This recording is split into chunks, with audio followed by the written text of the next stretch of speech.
예, 김상환 시사평론가, 김민아 시사평론가 나오셨습니다. 안녕하십니까? 네, 안녕하세요. 많은 분들이 지금 이미 나왔는데 뭘 또 나왔다고. 평론가 위원장님이셔서 한 번 더 보여준 거예요? 예. 아니 지금 감사합니다. 화면에 네. 김성환, 그러면 좀 미리 얘기라도 해주시지. 김성환 평론위원장님이 크게 나오고 밑에 네. 조수진 진행 이렇게 나왔다고요. 지금 많은 분들이 보면서 이제 진행자가 바뀌었구나. 조수진 변호사가 왜 이렇게 길어졌지 이렇게 생각할 수도 있는 그런. 길어졌다고요? 네, 약간 이제 기시잖아요. 좀. 네. 예. 저 자리에 대한 저의 탐심이 오늘 카메라로 드러났네. 큰일 났네. 좋습니다. 제 자리를 잘 지키도록 하겠습니다. 센터 자리를 계속 지켜주십시오.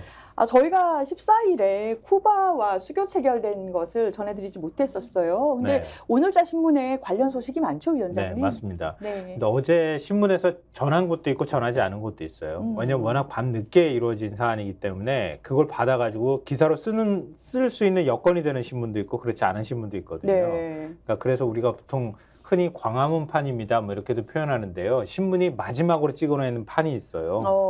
제가 볼 때는 그 마지막 판에 들어간 신문이 있을 거예요. 그래서 신문을 배달받으신 분들 중에 쿠바 소식이 있다고 하시는 분들도 있고 없다고 하시는 분들도 아마 그래서 있을 것 같아요. 네. 근데 뭐 우리가 그 얘기하는 건 아니고요.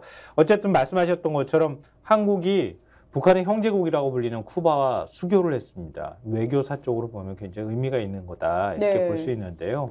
오늘 관련 내용을 보도한 신문들이 굉장히 많았는데요. 일단 북한과 1960년 외교 관계를 수립한 우방 국가로 분류가 됩니다. 그래서 그동안에 굉장히 오랫동안 북한과 외교 관계를 맺어왔는데요. 이 외교부는 그 14일 밤에 자료를 내서 외교 관계 수립에 합의했다라는 사실을 전했고요. 쿠바는 한국의 193번째 수교국 위치에 오르게 됐습니다. 예. 일단 쿠바하고의 관계를 간단하게 정리해드리면 그렇습니다. 네. 그러니까 이게 그 외교부에서 15일에 말을 한 건데 14일에 한국하고 쿠바의 주 유엔 대표부가 미국 뉴욕에서 외교 교환 형식으로 해가지고 대사급 외교 관계 수립에 최종 합의했다라는 거잖아요. 근데 오늘자 신문에서 이제 보도들을 많이 했는데 이 수교 자체를 주목한 곳도 있고 그리고 북한의 반응에 주목한 곳도 있어요, 그죠? 네, 맞습니다. 그러니까 크게 두 갈래로 나눴다 이렇게 보시면 될 것 같은데요. 네. 워낙 쿠바하고의 외교 관계라는 게 쿠바가 북한하고 굉장히 가까웠는데 왜 뭐 우리하고 수교를 하려고 할까? 그렇게 궁금증을 또 낳기도 하고요. 그리고 수교 과정은 어땠을까? 이게 궁금하잖아요. 예. 언론들 가운데 경향, 한국, 동아 세계신문은 정부의 극비 수교에 방점을 찍어서 보도를 했고요. 조선중앙, 한겨레는 이 수교에 대한 북한의 반응이 어떻게 나오는지 그 반응에 주목해서 기사를 실었어요. 예. 근데 그 가운데 한겨레 신문 일면을 저희가 지금 보고 있는데요. 네. 한국 쿠바 수교 다음 날 기시다 방북 운 띄운 북. 근데 아니 뭐 이게 무슨 얘기인가 하실 것 같은데요. 그 수교를 엊그제 밤에 했다 그랬잖아요. 예. 근데 바로 다음 날인 어제 북한 김여정 노동당 부부장이 담화를 냈어요. 조선중앙통신이 보도를 했는데요. 그 담화 내용을 요지를 말씀드리면은 일본이 우리의 정당 방위권에 대하여 부당하게 걸고드는 악습을 털어버리고 이미 해결된 납치 문제를 양국 관계 전망의 장애물로만 놓지 않는다면 전제를 달긴 했죠. 그렇지만 두 나라가 가까워지지 못할 이유가 없을 것이며 기시다 수상이 평양을 방문하는 날이 올 수도 있을 것이다. 이렇게 반응을 내놨어요. 근데 김 부부장이 반응을 내놓기 전에 사실 기시다 총리의 손짓이 있었어요. 네네. 그러니까 지난 9일 북일 정상회담을 추진하고 싶다는 뜻을 밝힌 적이 있거든요. 기시다 그럼 거기에 총리가. 화답을 한 거군요, 김여정 부장이. 화답을 했는데 하필 한 쿠바 수교 바로 다음 날 왜 이런 입장을 냈을까? 이게 관심이 된다는 거예요. 일종의 북한 입장에서 보면 형제국을 빼앗겼다고도 볼 수 있잖아요. 북한 입장에서는 충격일 수도 있을 것 같아요. 충격적으로 받아들일 만한 사안인 거죠. 그리고 쿠바 혁명도 아마 카스트로 얘기도 다 하실 거고, 그러니까 그런 입장에서 북한이 바로 다음 날 우리 북일 정상회담도 가능해. 올 생각 있어? 우리는 받아들일 용의가 있어. 전제 조건만 충족되면 돼. 근데 물론 전제 조건이 이렇게 쉬운 건 아니지만 그런 반응을 내놨다고 하는데 신문들이 주목을 했다고 하는 겁니다. 그러면은 우리가 쿠바하고 수교했다는 것에 대해서 뭐 의미가 뭐 이 대세가 누군지를 분명하게 밝혀줬다라는 뭐 안보실의 자평도 있고 그런데 이 북한 견제의 이 쿠바 수교 자체를 직접적으로 활용할 수도 있는 겁니까? 우리가? 일단 안보실이 평가한 거는 지금 말씀하신 대로 북한 입장에서는 타격이 클 것이다, 충격이 클 것이다 이렇게 얘기를 하고 있는데 저는 좀 일련의 이런 언론의 보도나 이런 것들이 좀 해석에 좀 과잉도 있다 이런 생각도 들어요. 그래서 일단 쿠바가 왜 이런 태도의 변화를 보였는지를 좀 객관적으로 평가할 필요가 있다는 생각이 드는 게 지금 언론 보도를 보면은 앞서도 이제 김성환 평론가님 말씀하셨지만 우리가 막 열심히 쿠바의 문을 뭐 두드려 온 거는 이제 그 역사는 있거든요. 그러니까 이것도 이제 신문에 시각이 갈리긴 하는데 일부 신문들은 좀 이따 얘기해 주시겠지만은 국민의 정부부터 사실 열심히 노력해온 이 결과가 이번에 결실을 맺은 것이다 이렇게 보도하기도 하지만 또 수교를 본격적으로 얘기한 거는 박근혜 정권 시절부터다 이렇게 보도하는 신문도 있고 갈리긴 하지만 이게 또 성과가 누구 성과냐? 그렇죠. 근데 어쨌든 우리가 열심히 그동안 문을 두드려 온 게 있는데 쿠바가 그동안 응하지 않았어요. 왜 응하지 않았냐면 앞서 말씀하신 것처럼 북한과의 관계가 있기 때문에 우리가 예를 들면은 뭐 예를 들면은 하나의 중국이라는 원칙이 있기 때문에 대만하고 예를 들면 수교할 수가 없는 것과 마찬가지죠. 중국과의 관계가 있기 때문에 쿠바 입장에서는 그러니까 쿠바 입장에서 그래서 우리하고 수교를 얘기할 수 없었던 것인데 자기들 북한하고의 관계가 있으니까. 그렇죠. 북한하고 관계가 있으니까. 그런데 올해 이제 무슨 일이 일어났습니까? 북한이 이제는 자기들은 두 개의 국가라고 주장을 하기 시작한 거잖아요. 이 남한하고 북한은 별개다라고 지금 주장을 하고 있는 거잖아요. 그래서 사실은 쿠바의 입장이 변할 수 있게 된 거다라는 해석이 지금 있는 거거든요. 그래서 지금 보도를 잘 보시면 우리가 계속 두드려가지고 쿠바가 이제는 마음을 열어야 돼 이게 아니라 이달 현지 시간 5일 날 미국 뉴욕의 주 유엔 한국 대표부 황준국 대사한테 전화가 갑자기 왔다는 거예요. 주 유엔 쿠바 대표부의 차석 대사가. 그래서 수교합시다라고 얘기를 하면서 구체적인 수교 방식까지 제안을 했고 그러면서 여러 가지 얘기를 하는데 바로 지난해까지는 우리가 계속 수교 의사를 전하는 거에 대해서 다른 고려사항이 있다라면서 거절을 해왔기 때문에 우리가 깜짝 놀랐다라고 지금 보도가 되어 있습니다. 이거 동아일보 보던데. 그러니까 깜짝 놀란 거예요, 우리는. 갑자기 쿠바가 수교를 하자니까. 그러니까 이런 걸 볼 때도 대외적인 조건의 변화가 핵심이었다라는 것이지. 어떤 이제 이런 이제 뭐 여러 가지 어떤 우리의 외교적 노력이 이제 뭐 결실을 거둔 건 맞지만 윤석열 정권의 대단한 어떤 뭐랄까요 뭐 이런 계략이라고 하면 좀 그러네요. 어떤 그 외교적인 어떤 뭐 수가 계략이요? 수가 먹힌 거다라는 것은 좀 아닐 수 있는 거고. 아니 그렇게 하고 싶을 것 같아요. 왜냐하면 외교, 순방 뭐 이런 거 굉장히 강조해 왔잖아요. 그렇죠. 쿠바하고 우리가 수교를 했다? 하나만 더 얘기하면 일본도 그렇습니다. 사실 일본하고 북한하고 지금 뭐 이렇게 쿠바하고 수교를 하는 거에 대해서 당연히 신경을 쓰고 있겠죠. 일본하고 북한의 경우에도. 그런데 요 일본하고 북한 관계 사실은 전조가 어디 있었냐면은 이 1월 달에 이제 노토반도에서 큰 지진이 났었잖아요. 그래가지고 뭐 난리가 났잖아요. 그 많은 분들이 사망하고 그때 북한이 갑자기 거기에 대해서 굉장히 이제 여러 위로 편지를 보냈죠. 김정은 이름으로. 그렇죠. 갑자기 사실은 그래서 엄밀히 말하면 일본에 먼저 손 내민 거는 북한이에요, 사실. 여기에 대해서 막 이 예의를 갖춰가지고 정말 이 위로를 표명한다 이러면서 일본 내에서 북한하고 관계 개선을 하는 거야? 이런 얘기가 나오기 시작하고 거기에 대해서 기자들이 질문을 하기 시작한 거거든요, 일본 총리한테. 그래서 최근에 일본 국회에서 질문을 한 겁니다. 일본 국회에서 질문이 나온 거예요. 기시다 총리한테 지금 북한하고 뭐 얘기가 돼가는 겁니까? 이 언론에서는 뭐 정상회담 얘기도 있고 한데 그렇게 가는 겁니까? 그러니까 기시다 총리가 뭐 여러 가지 일을 하고 있습니다. 이렇게 얘기한 건데 그 얘기가 나온 거에 더해가지고 지금 김여정 부부장 입장이 저렇게 나오니까 우리 언론은 또 이게 쿠바 수교 문제가 이렇게 돌아가니까 북한과 일본은 저렇게 대응하는군요. 이렇게 보도하는 그림이 지금 만들어지고 있는 거죠. 그러니까 뭐 말씀하셨던 것처럼 일본의 태평양 전쟁 이후 전쟁 패전에 대한 책임을 이제 완전히 씻어내기 위해서는 북한하고의 대화가 필요해요. 왜냐하면은 자기들의 어떤 전쟁 책임에 있어서 오늘 왜 이렇게 발음이 안 되냐? 전쟁 책임에 있어서 마지막 고리가 북한이에요. 그러니까 일본 과거사를 털어내는 데 있어서 북한하고 수교가 매우 중요한 의미를 갖고 안보적인 측면에서도 일본이 한국하고는 당연히 뭐 지금 관계를 맺고는 있지만 북한하고 관계를 맺는 거는 외교적으로 전혀 다른 차원의 문제가 생기게 되거든요. 예. 그래서 기존에도 계속 북한하고 관계 회복을 시도를 했던 거죠. 그러다 깨지고 납치자 문제 결국 해결이 안 돼가지고 깨지는 예. 과정들이 있었다고 하는 거예요. 그러니까 기시다 총리 얘기도 했지만 기시다 총리가 또 김정은 위원장한테 미리 만나자는 또 얘기를 하기도 했었고 이게 지금 티키타카가 이루어지는 거예요. 이게 진짜로 북일 정상회담까지 갈 것인지 그걸 주목해봐야 될 것 같고 그 사이에 쿠바 관계가 이렇게 쏙 들어와 버리니까 같이 연결된 것으로 우리가 이해할 수밖에 없는 이런 상황이 된 것 같아요. 예.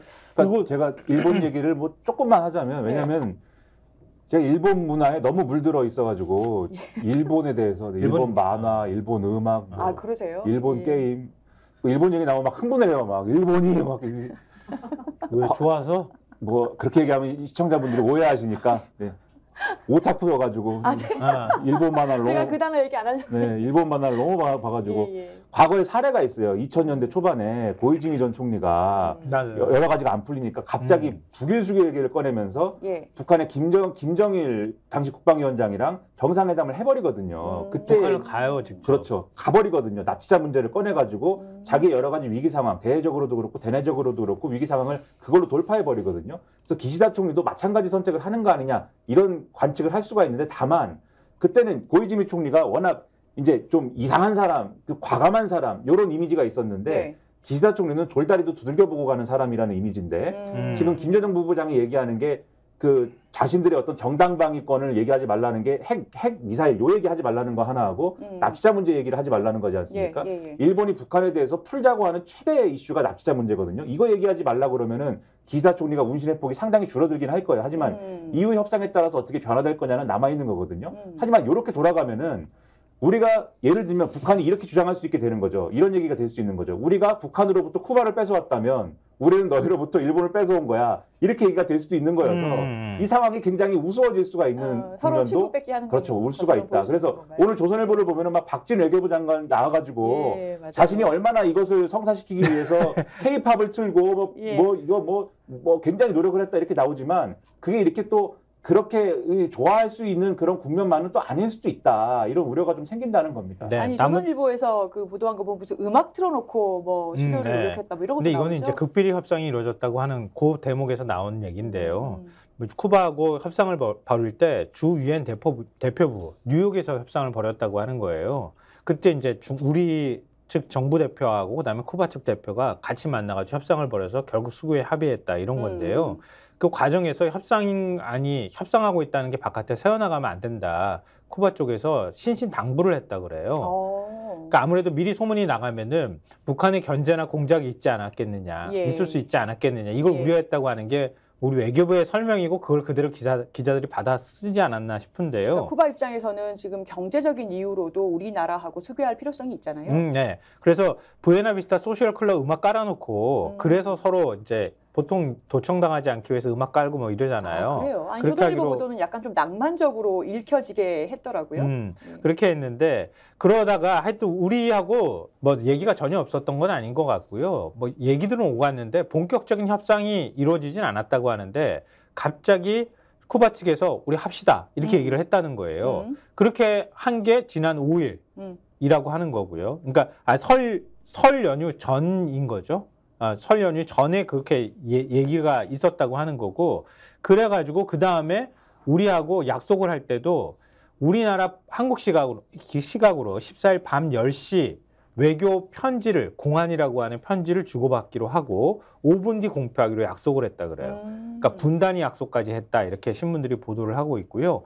말씀하셨던 것처럼 이렇게 쿠바가 왜 그럼 갑자기 우리 정부가 엄청나게 뭐 공들인 것도 아닌데 왜 수교하자고 얘기를 했을까? 지금 피델 카스트로 형제가 그동안에 집권을 해왔잖아요. 그랬는데 그 집권이 2018년에 공식적으로 끝났어요. 끝나서 지금 미겔 디아스 카넬 대통령이 권력을 잡았는데 이름은 김성환 이렇게 쉽게 줘야지. 그러니까 5글자 힘들어. 쿠바 경제난이 지금 여전하다 그래요. 그래서 이번에 협상을 하면서 만났더니 쿠바 당국자가 우리 자동차 중공업 산업에 대해서 굉장히 잘 알고 있어서 우리 협상 당사자가 굉장히 놀랐다 이런 반응을 보일 정도로 한국 경제에 대해서 열심히 공부하고 우리가 수교를 맺었을 때 어떤 이익이 있을까 다 준비하고 난 상태에서 만나자고 했다는 것 같아요. 그렇게 되고 그리고 트럼프 대통령이 재집권할 가능성이 있잖아요. 그렇죠. 그럼 쿠바를 다시 제재할 가능성이 있는 거예요. 그러니까 그거에 대해서도 대비하는 차원에서 한국하고 미리 수교를 맺는 게 좋겠다.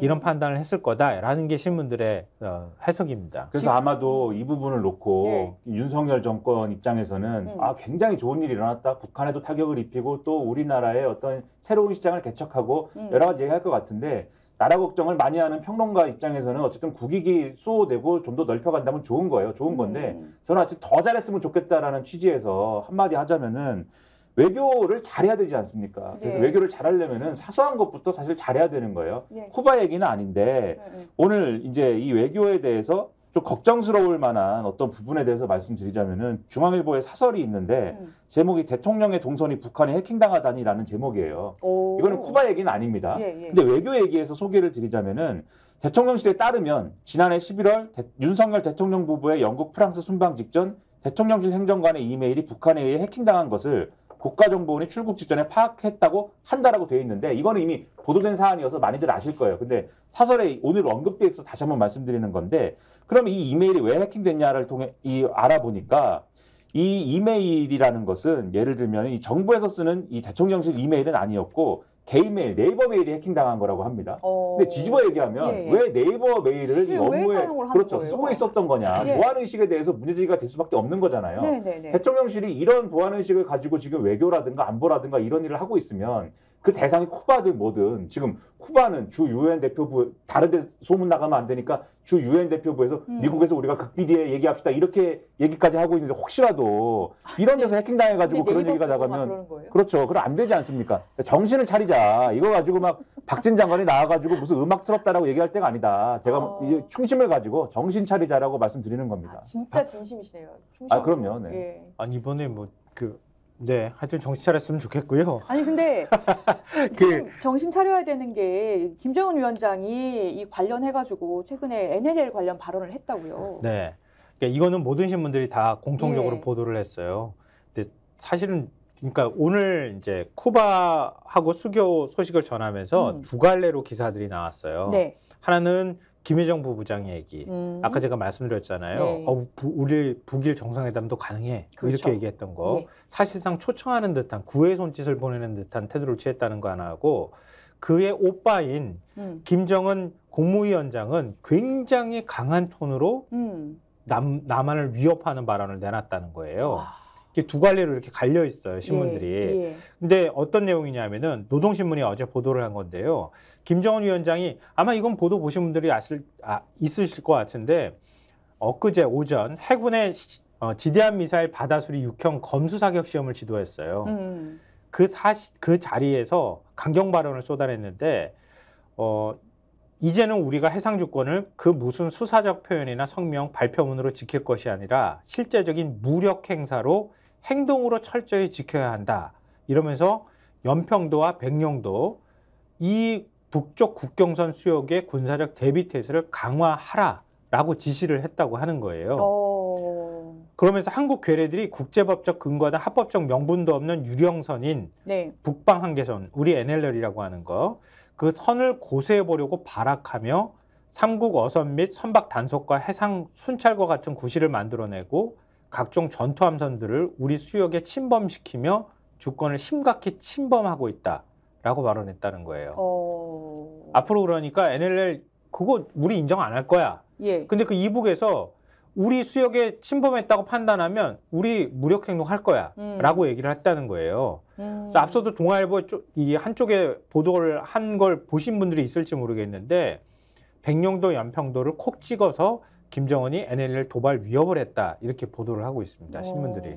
그래서 대비태세를 잘 갖춰야 되는 게 예. 기존에 북한이 주장했던 그 자기들만의 선이 또 있잖아요. 서해 겸비 개선이라고 하는 게 있는데 그것을 예를 들면은 북한이 지금 상정하고 하는 얘기다라고 하면은 그나마 예상 가능한 범주가 있지 않습니까? 근데 지금 김정은이 언급하는 거는 남쪽 국경선이라든지 이런 새로운 용어를 사용하고 있거든요. 예, 예. 그러면 이게 뭘 얘기하는 건지를 몰라요, 지금. 그러면 어디서 어떻게 어떤 방식으로 와서 뭘 할지는 모르는 거지 않습니까? 네. 그러니까는 항상 보면은 윤석열 정권의 윤석열 대통령은 북한이 뭘 하면은 2배, 3배로 뭐 되갚아줘야 된다라든지 이런 얘기를 해왔잖아요. 네네. 근데 이런 사안에 대해서 그렇게만 해가지고 되는 문제냐라는 의문이 다시 한번 드는 거예요. 지금 어디서 어떻게 할지 모르는 상황에서.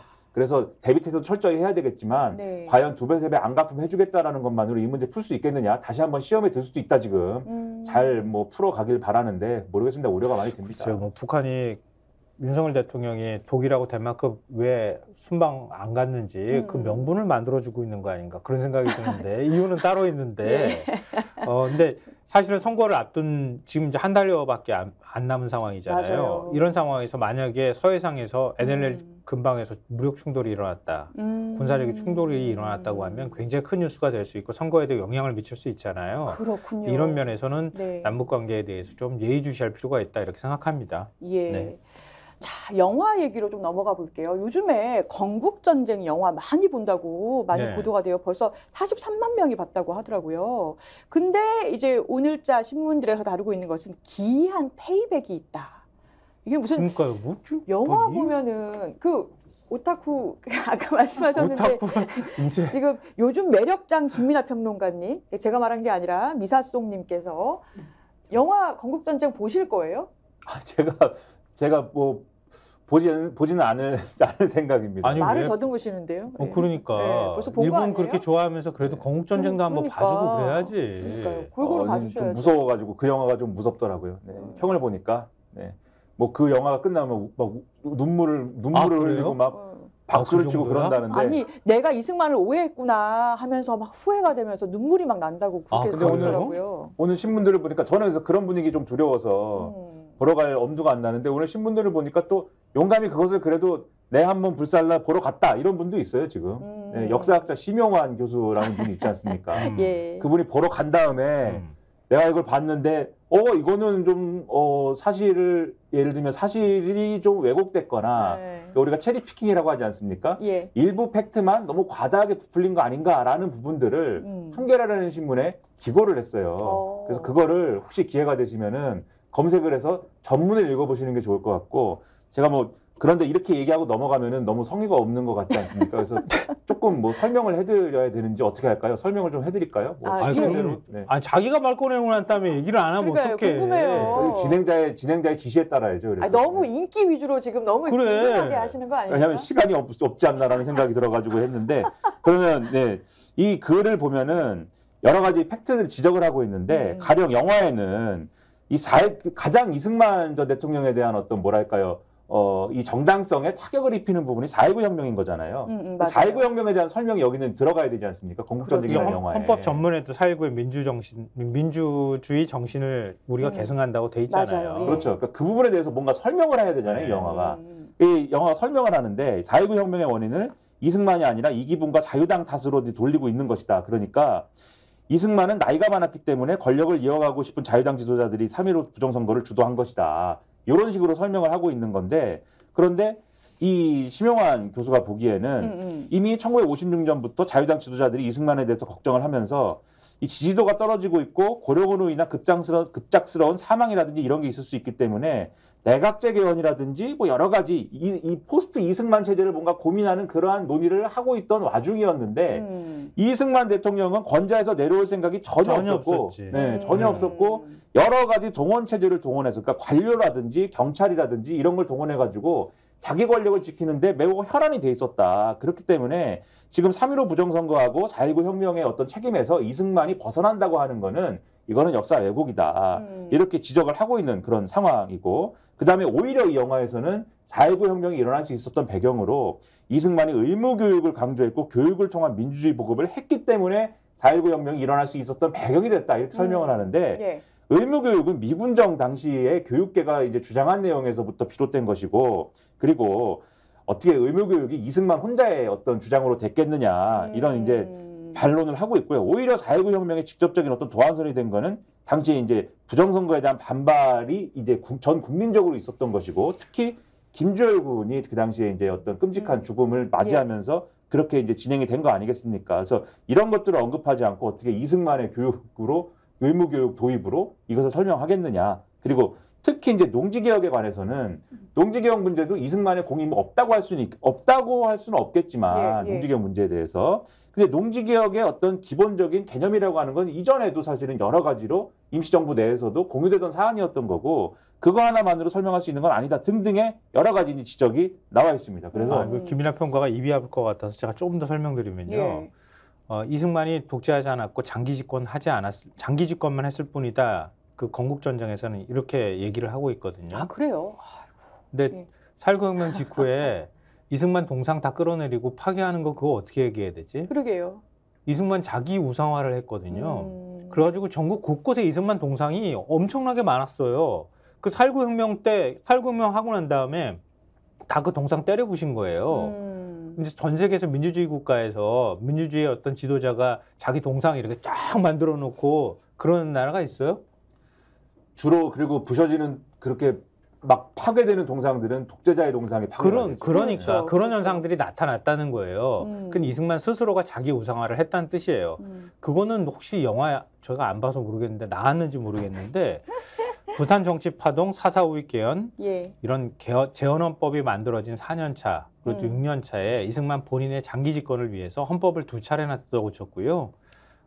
이런 모습들을 보인 사람이 어떻게 독재자가 아니라고 얘기할 수 있겠느냐 이런 부분들에 대한 반론도 사실 좀 펴고 있고요. 근데 이게 말하면 정말 입 아픈 얘기들인데 제가 오늘 보고 엄청 화가 났던 게 조선일보에 박은주 칼럼이 있어요. 네. 예. 근데 저 이 칼럼 중에서 최근에 본 칼럼 중에서 그 한 줄 한 줄마다 화가 나는 칼럼은 정말 처음이었어요.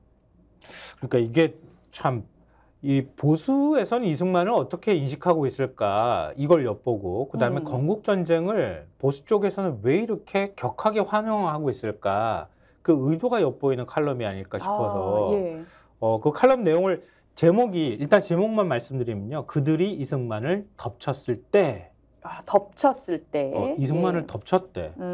왜 이승만을 덮쳤다고 표현하지 이 사람은? 원래 문화부장이었기 때문에 그런가? 좀 이해가 잘 안 되는데요. 그들이 누군지 한번 이제 글 속으로 한번 들어가 보죠. 근데 어찌됐든 그 수천만 국민이 50년 넘게 가스라이팅을 당했다고 이렇게 표현을 해요. 그러니까 뭐냐면 이승만 악마화를 바로잡는 게 바로 건국전쟁이다. 네, 건국전쟁이 좌파의 이승만 악마화를 바로잡는 영화다 이렇게 규정을 하고요. 그런데 왜 이상하다. 어떻게 수천만 국민이 50년 넘게 가스라이팅을 할까? 그게 좌파 힘만으로 가능할까? 근데 가스라이팅 당하는 사람들이 누구냐면 이승만을 역사를 바로 세우려고 하는 사람들이다. 라고 얘기를 해요. 그동안에 이승만이 이거 억울하다. 건국 대통령인데 4.19혁명으로 이거 독재자 취급을 받고 있다. 하야한 사람이다. 이렇게 취급을 받고 있는데 그거 아니다라고 주장했던 사람들을 끊임없이 가스라이팅 했다. 이렇게 얘기를 하고 있는 거예요. 그러니까 그러면서 얘기들을 이어가고 있는데요. 뭐 예를 들면 박정희 대통령의 생각은 알 수 없으되 그 시절 교과서는 물론 대중문화도 모두 이승만을 폄훼했다. 1967년 라디오 정치 드라마 잘 돼갑니다 이후 광복 20년, 격동 30년, 전두환 대통령 시절 MBC 제1공화국 등에서 그려진 이승만은 미국에서 돌아와 세상 물정 몰랐던 늙은 대통령이다. 뭐 이런 식이에요. 그렇게 우리가 취급을 해왔다는 거야. 이승만에 대해서. 그게 가스라이팅이다. 네, 그런 식으로 계속 이승만을 취급을 했다는 거예요. 그걸 바로 세우려고 하는 사람들도 괴롭힘을 당했다. 그래서 다 가스라이팅을 했다. 잘못 배워왔고 우리가 잘못 언론에서 보도해왔기 때문에 다 이승만을 오해했던 것이다. 라고 주장을 하는 거예요. 그런 다음에 그런 얘기들을 쭉 하면서 좌파가 어떻게 이승만을 조롱하고 했는지에 대해서 또 씁니다. 예를 들면 친일 인면 사전을 만든 민족문제연구소가 제작하고 배우 권희호가 내레이션을 맡은 다큐멘터리 100년 전쟁, 이승만을 하와이 깡패, 박정희를 스네이크 박이라고 조롱하고 왜곡했다라고 얘기를 합니다. 여기서 내가 지금 숨이 차다. 다음은 우리 김인하 평론가가 얘기 좀 해주세요. 아 그래요? 네. 제가 얘기를 하면은 맨 마지막에 제일 핵심적인 내용만 김인하 평론가가 할 수 있도록 제가 양보한 겁니다. 양보예요? 네, 숨이 차. 근데 오늘 왜 이러지? 마지막에 가면은 이런 얘기가 나와. 이 글을 다 읽어줘야 되나? 읽어주는 것도 스트레스인데. 왜냐하면 문장을 베베베 꼬여놔가지고 이거를 맥락을 저희가 전해드리려면 좀 전해드리는데 시간이 걸리는 거예요. 마지막에 이렇게 끝나요. 건국전쟁에 흥행해서 좌파 프레임에 굴복했던 우파의 각성을 본다. 이렇게 되면서 유명한 문장 있지 않습니까? 그걸 인용을 하는데 들으면 아실 거예요. 네. 그들이 이승만을 덮쳤을 때 나는 침묵했다. 좌파가 박정희를 덮쳤을 때 나는 침묵했다. 그들이 나를 덮쳤을 때 나를 위해 말해줄 이들이 아무도 남아있지 않았다. 이렇게 하고 끝납니다. 근데 저는 보수 언론이 양심을 가졌으면 좋겠다 이렇게 생각하는 게 제가 사실은 이 원래 유대인 관련해서 이제 있는 글이잖아요. 그렇기도 하고 이걸 여기다가 이렇게 갖다 붙이는 것도 말도 안 되고 2월 14일자 중앙일보에 사실 고정의 논설위원 지금 중앙선대위 편집국장 대리인데 건국전쟁이 말하지 않은 것이라는 제목의 글을 썼거든요. 근데 이 글이 사실은 이분이 굉장히 제가 볼 때는 생각이 그렇지 않은데 눈치를 상당히 본 글이에요. 이거는. 그 내용을 다 설명하는 시간이 없기 때문에 핵심만 말씀드리면 이승만 전 대통령에 대한 공과가 엇갈리는 건 사실인데 그러면서 공과에 엇갈리는 얘기를 좀 한 다음에 뭐라고 했냐면은 건국전쟁은 다큐멘터리라서 그 내용이 진실이라고 여기는 이들이 많다. 그런데 엄밀하게 보면 취사 선택한 사실의 나열이다. 상당 부분 맥락이 소거된 채다. 덕분에 이 전 대통령의 공은 크게 증폭됐고 관은 크게 축소됐다라고 여기 쓰고 있어요. 그 다음에 마지막 뭐라고 쓰냐면 다큐의 엔딩 크레딧이 올라갈 무렵 극장안 곳곳에서 울음소리가 들리고 박수가 터져나왔다. 우리 정상은 아니다. 이렇게 쓰고 있어요. 보수 언론에 실린 칼럼이에요. 보수 언론에도 이런 칼럼이 실릴 정도라고 하면은 조선일보에 이런 칼럼을 실리는 게 얼마나 비정상적인지 알아야 되는데 황당한 거는 중앙일보에 이런 칼럼이 실렸으면 과연 보수 독자들이 어떻게 했을까를 상상하게 되는데 바로 다음 날 안예리 논설위원이라는 분이 또 있죠. 이분이 오늘 우리가 읽은 이것과 방금 박은주 논설위원이 쓴 것과 거의 비슷한 내용의 글을 써가지고 중앙일보도 양심이 어디로 갔는지 없어졌습니다. 이게 보수 언론에서 일어나는 일이다 지금. 근데 아까 박은주 그 부국장이 쓴 칼럼 내용 중에 아주 흥미로운 대목이 하나 더 등장해요. 그러니까 그거는 이걸 어떻게 설명을 해야 될지 하여튼 제가 한번 소개를 해드릴게요. 들으신 다음에 얘기를 해주세요. 그 아까 그 말미 부분에 마지막 부분을 김민하 평론가가 얘기를 해줬잖아요. 그 바로 전단락에 이런 게 나와요. 이게 저는 의도라고 생각하는데 조선일보와 이영훈 같은 학자들이 이승만 재평가를 여러 차례 시도했지만 그를 돌무점에서 꺼내지 못했다. 그람 이승만이라는 거예요. 보수 정치인이나 엘리트 중에 이승만을 존경한다고 공언한 이는 드물다. 겁 많고 게으른데 손해는 보기 싫어 못 본 척 던져버린다. 보수는 흠결에 흠자만 나와도 바로 선전한다. 정말 보수는 깨끗하다는 얘기예요. 그 다음 반일 종족주의 저자 이영훈 교수 연구실에 찾아가 친일파 XX라며 주먹을 휘두른 세력이 지난해에는 친북 목사 팔뚝에 몰카를 심어 대통령 부인을 도찰했다. 너무 예의 김건희 문제를 살짝 끼워넣죠. 그리고 난 다음에 전향한 운동권으로 우리 경제사를 가장 실증적으로 공부한 우파학자 이영훈이 서울의 소리에 당할 때 보수는 슬그머니 그를 손절했다.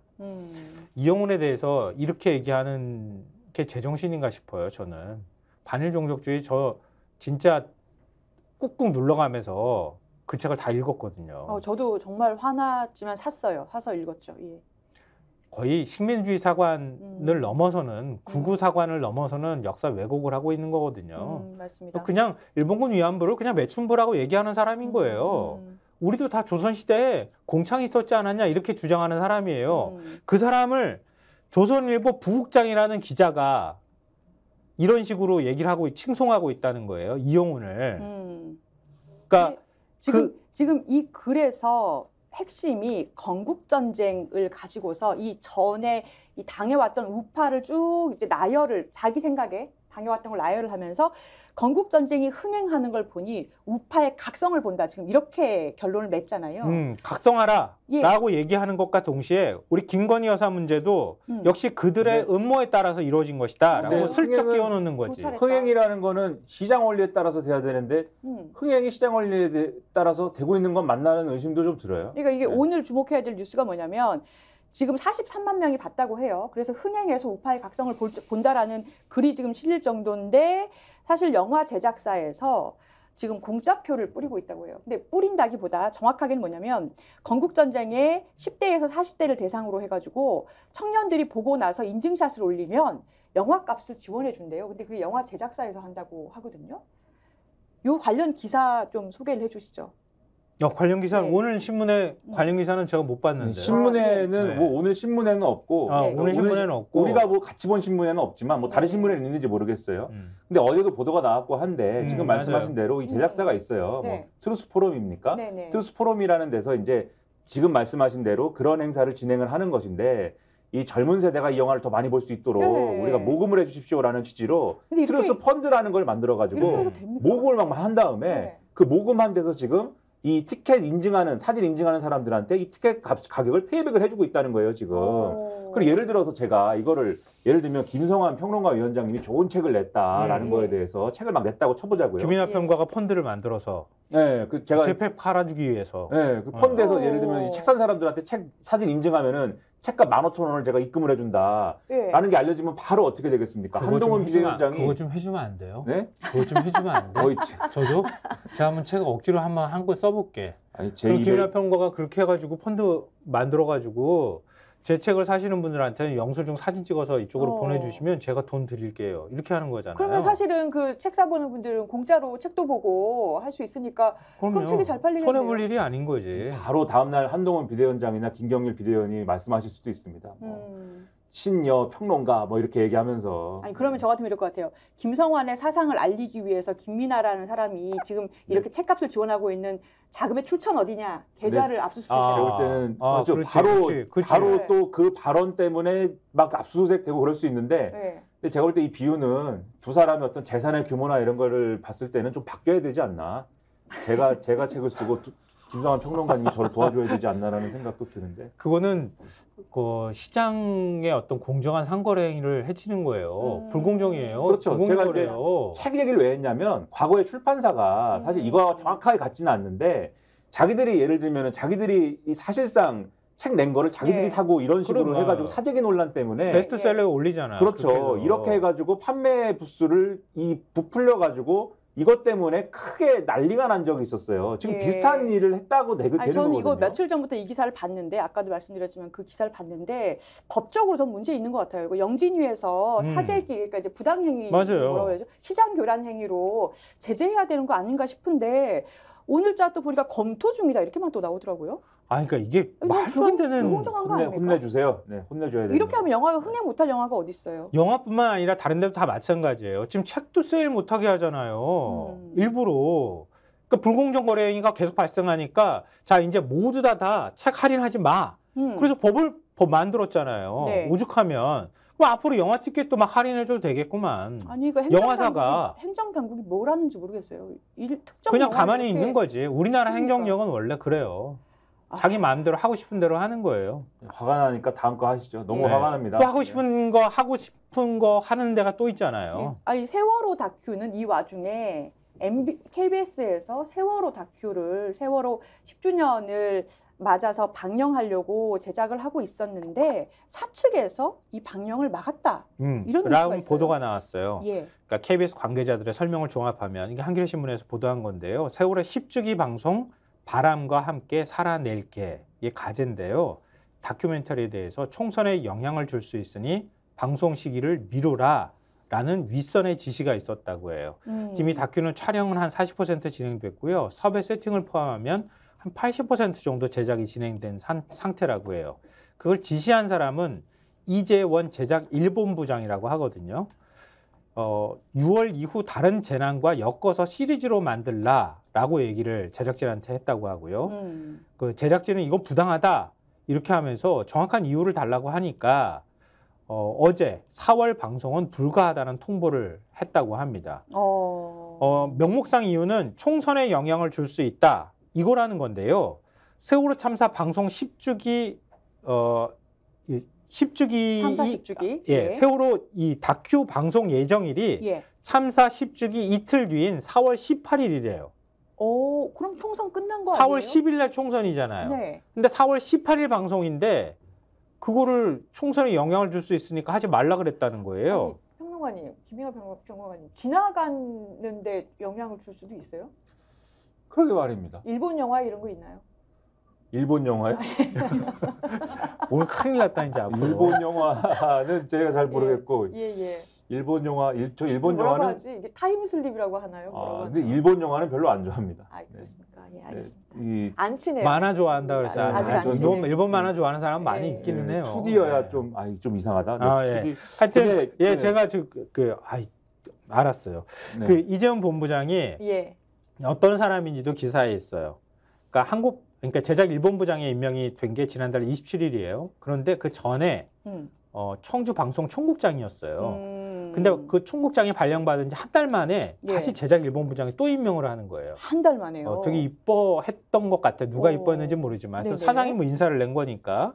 근데 이 본부장이 과거 자신의 페이스북에 5.18 광주민주화운동 북한군 개입설 관련 게시물을 올려 논란이 된 적도 있다. 이렇게 기사에서 소개하고 있습니다. 광주를 북한군 개입했다라는 거를 자기 SNS에 게시물에 올렸다고요.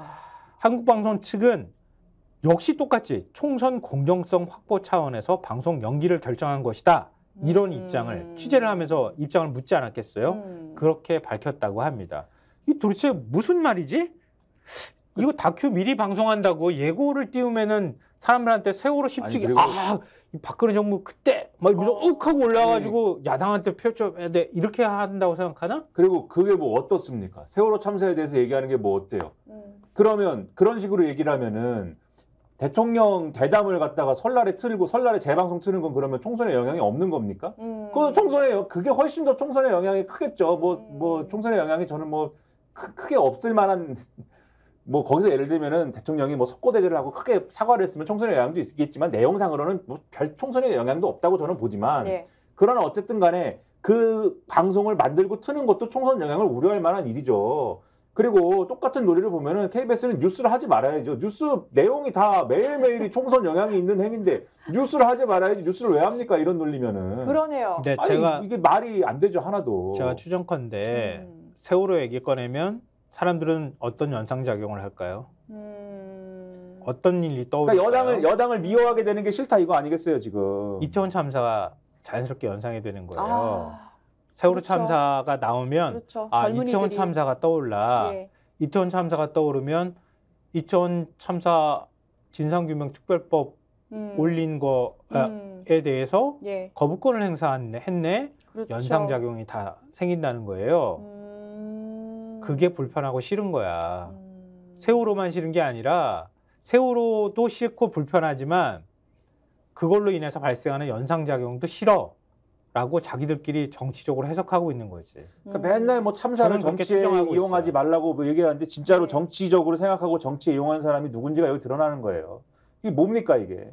지금 이 방송사 입장은 이 나중에 다른 참사 때 하는 프로랑 이게 하지 말라는 게 아니고 같이 방송해라. 한 달 정도 그렇게 뒤에 얘기해요. 하지 해라. 말라고 할 때 이랬대요. 나중에 같이 해. 4월 달에 안 솔직히 하면 4월 달에 안 그렇게 하면 나쁜 이게 사람은 무슨 의미가 있겠습니까?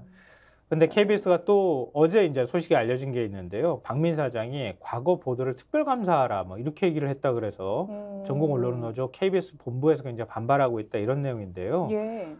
지난 14일 이사회에서 자기가 불공정 편파 사례로 지목한 일부 보도와 관련해서 감사실을 통한 특별감사 등 방안을 생각하고 있다. 이런 대답을 했다 그래요. 그러니까 감사실에서 감사할 수 있도록 조치하겠다는 취지로 발언을 했다고 하는 거예요. 예.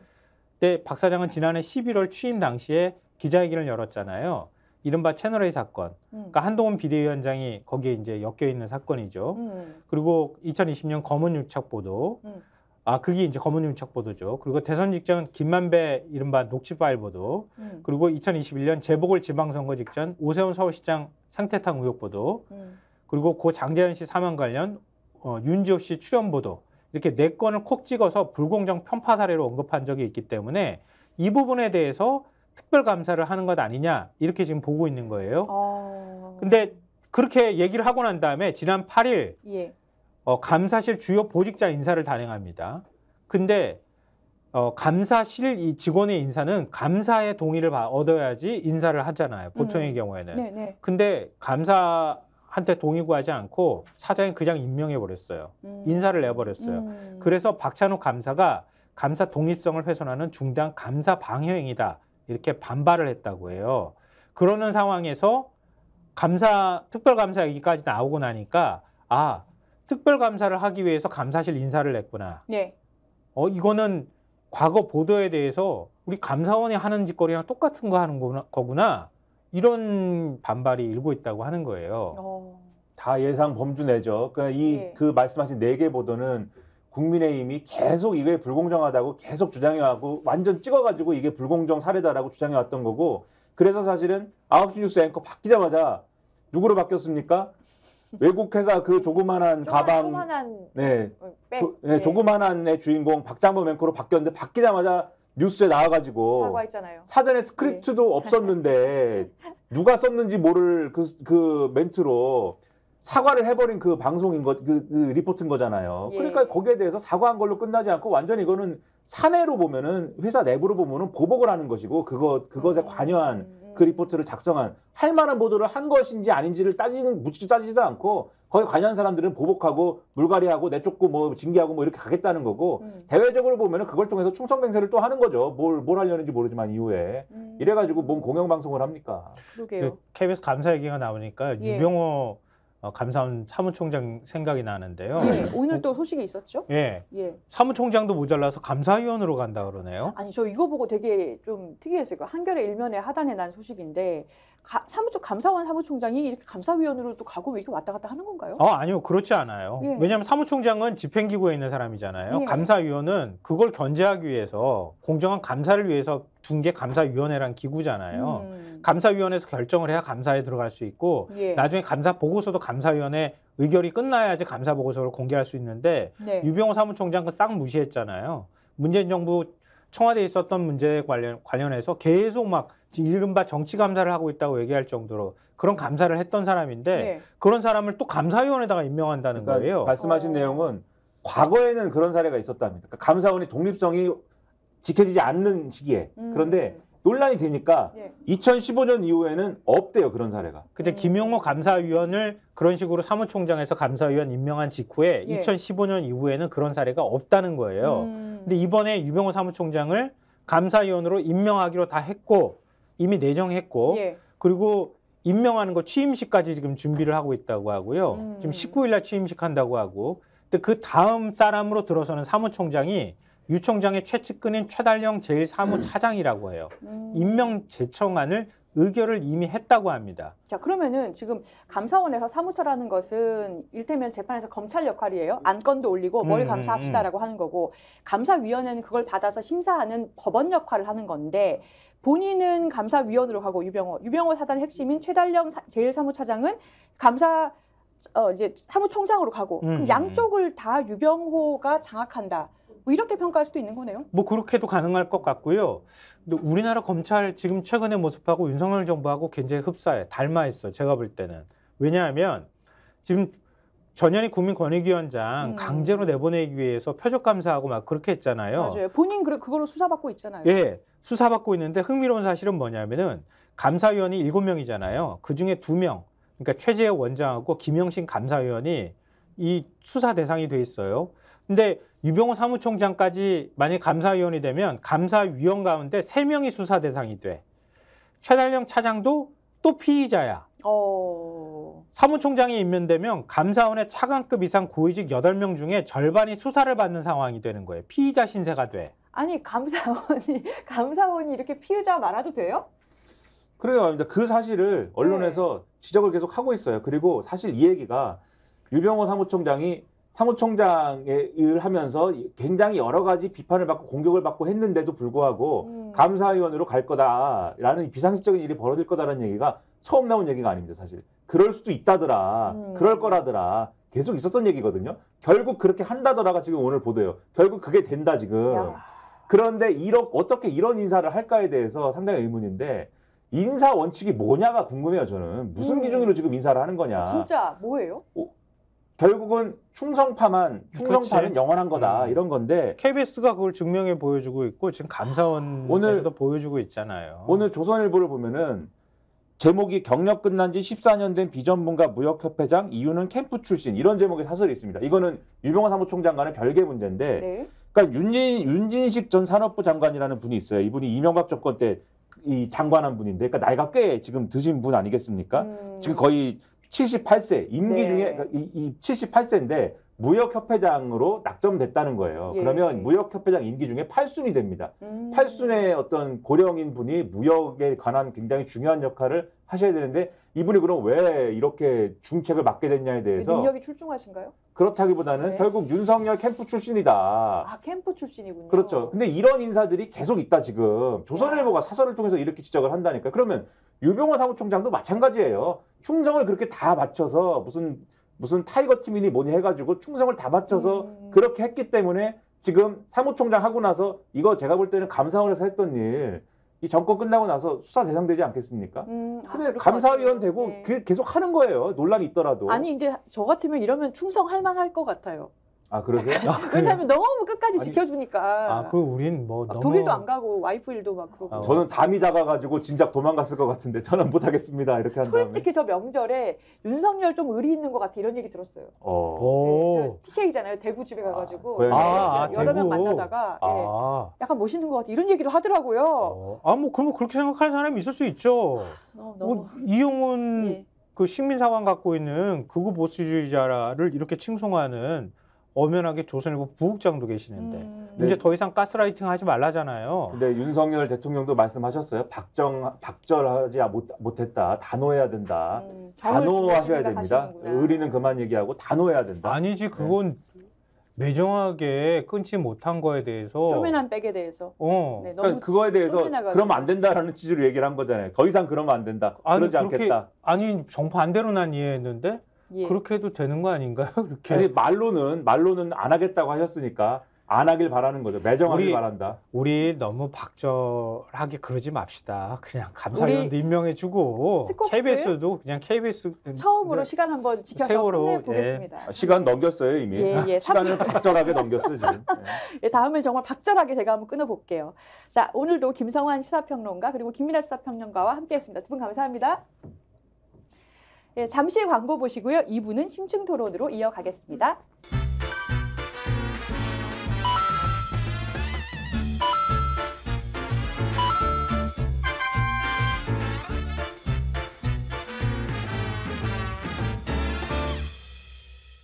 김소형 쌍화골드 쌍화차가 그리운 예전입니다. 이럴 때는 김소형 쌍화골드 한 박스 사면은 또 한 박스 준다는 거야. 야, 이런 엄청난 폭탄 이벤트. 그렇죠. 네, 따뜻한 쌍화차 드시고 건강하시기 바라겠습니다.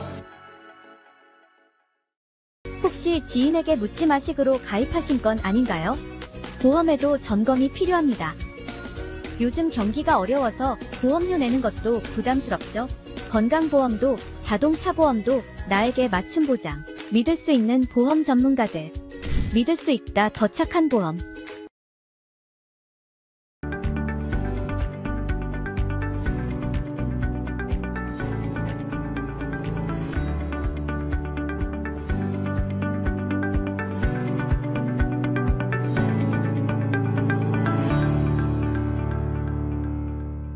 매일 정치권에서 쏟아지는 수많은 뉴스들의 이면들을 분석하고 전망해 보겠습니다. 정치본색 심층토론 서영주 민주당 상근부대변인, 김용남 개혁신당 정책위 의장, 신인규 민심동행 창당준비위원장과 함께하죠. 세 분 어서 오세요. 네, 안녕하세요.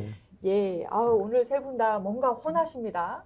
네. 봄이 오려나? 아, 그런가요? 명절 때 잘 쉬어서 그런 거 같아요. 저희는 빈집에 소 한 마리가 들어와서. 예, 너무 되죠? 창고가 든든하죠. 아, 근데 그거 소 한 마리 받고 나서 예. 아주 욕을 바가지로 먹었어요.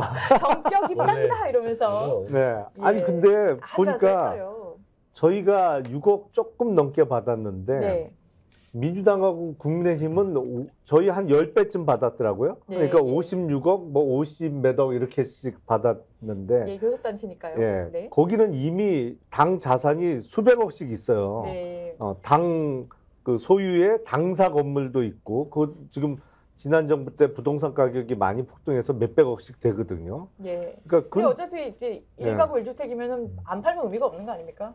아니 세를 놓죠. 예. 공간이 남으니까 예, 예. 보통 그 당사 건물 전체를 사갖고 세를 놓고 있거든요. 그러니까 계속 그 돈이 들어오는 구조고 저희는 얼마 전까지 당 계좌에 잔액이 빵원이었다가 이제 들어와서 당직자들 월급도 이제 주기 시작해야 되고 예. 뭐 월세도 내야 되고 그래야 되는데 뭐 저희 6억 받은 것만 보도가 다 나가고 저도 이거 거대 양당이 뭐 예. 55억씩 받은 건 기사가 한 줄도 안 그런데 이제 나가요. 신인규 변호사님도 할 말 많을 거예요. 이게 사실 이번에 개혁신당이 양정수 의원 이제 영입하면서 이제 좀 비판을 많이 받으셨는데 예. 저는 뭐 그것도 비판 지점 당연히 있다고 봅니다만은 더 본질적으로 이 국고보조금이라는 게 국민들의 세금이거든요. 그러니까 국민들의 뜻을 받들지도 않는데 지금 정당들한테 우리의 혈세가 들어간다라는 게 국민들의 반감이 많으세요. 그래서 저는 보통 어떤 제도 폐지 이런 거 외치는 거 좋아하진 않는데 국고보조금만큼은 좀 폐지를 하고 전 국민들께 정치 참여 후원 바우처를 드려서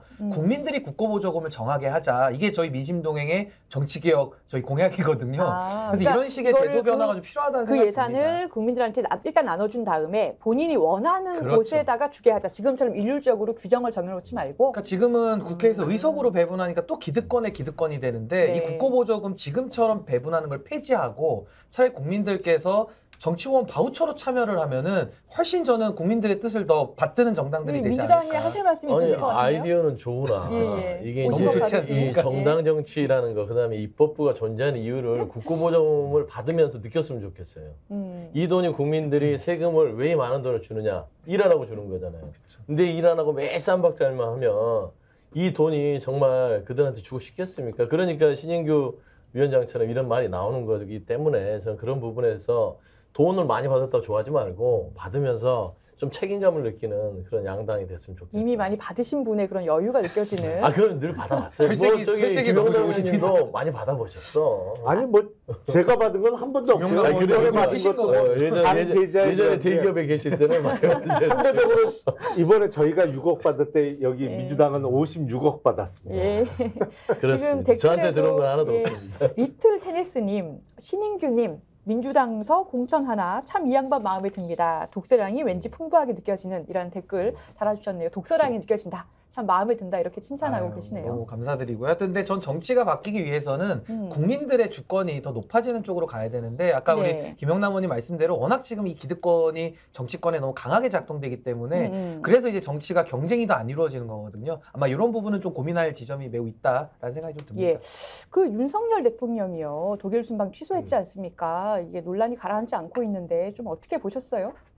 지금 상황은 정상적인 국정 운영이 안 이루어지고 있다고 보는 게 맞겠죠. 그러니까 작년 2023년에는 거의 매달 해외 순방이 있었어요. 예. 그래서 마지막에는 하도 자주 나가니까 핑계를 엑스포 유치 활동이다. 그러면서 예산도 원래 책정되어 있던 순방 예산의 거의 3배를 썼죠. 근데 성적표가 딱 나왔는데 119대 29가 나온 거 아니에요? 예. 그리고 나서도 또 네덜란드 국빈 방문을 12월에 갔단 말이죠. 그때 비난이 들끓고 나니까 사실은 많이 안 알려져 있습니다만 1월 달에 잡혀 있던 터키 방문을 슬그머니 취소를 했어요. 그때 터키가 원래 계획에는 있었거든요. 그리고 이번 독일은 그 국빈 방문이란 말이죠. 네네. 국빈 방문을 4일 전에 취소한다? 그전에도 해외 순방 일정이 수년되거나 취소된 적은 있었는데 그거는 뭐 박근혜 정부 때 메르스 창궐 때문에 네. 아니면 이명박 정부 때 그때 천안함 폭침 사건이 일어났을 때 네네. 뭐 이런 정말 누가 큰일이죠. 봐도 예. 국가적 재난이나 안보상의 큰 위기가 닥쳤을 때 수년된 적은 있습니다만 네.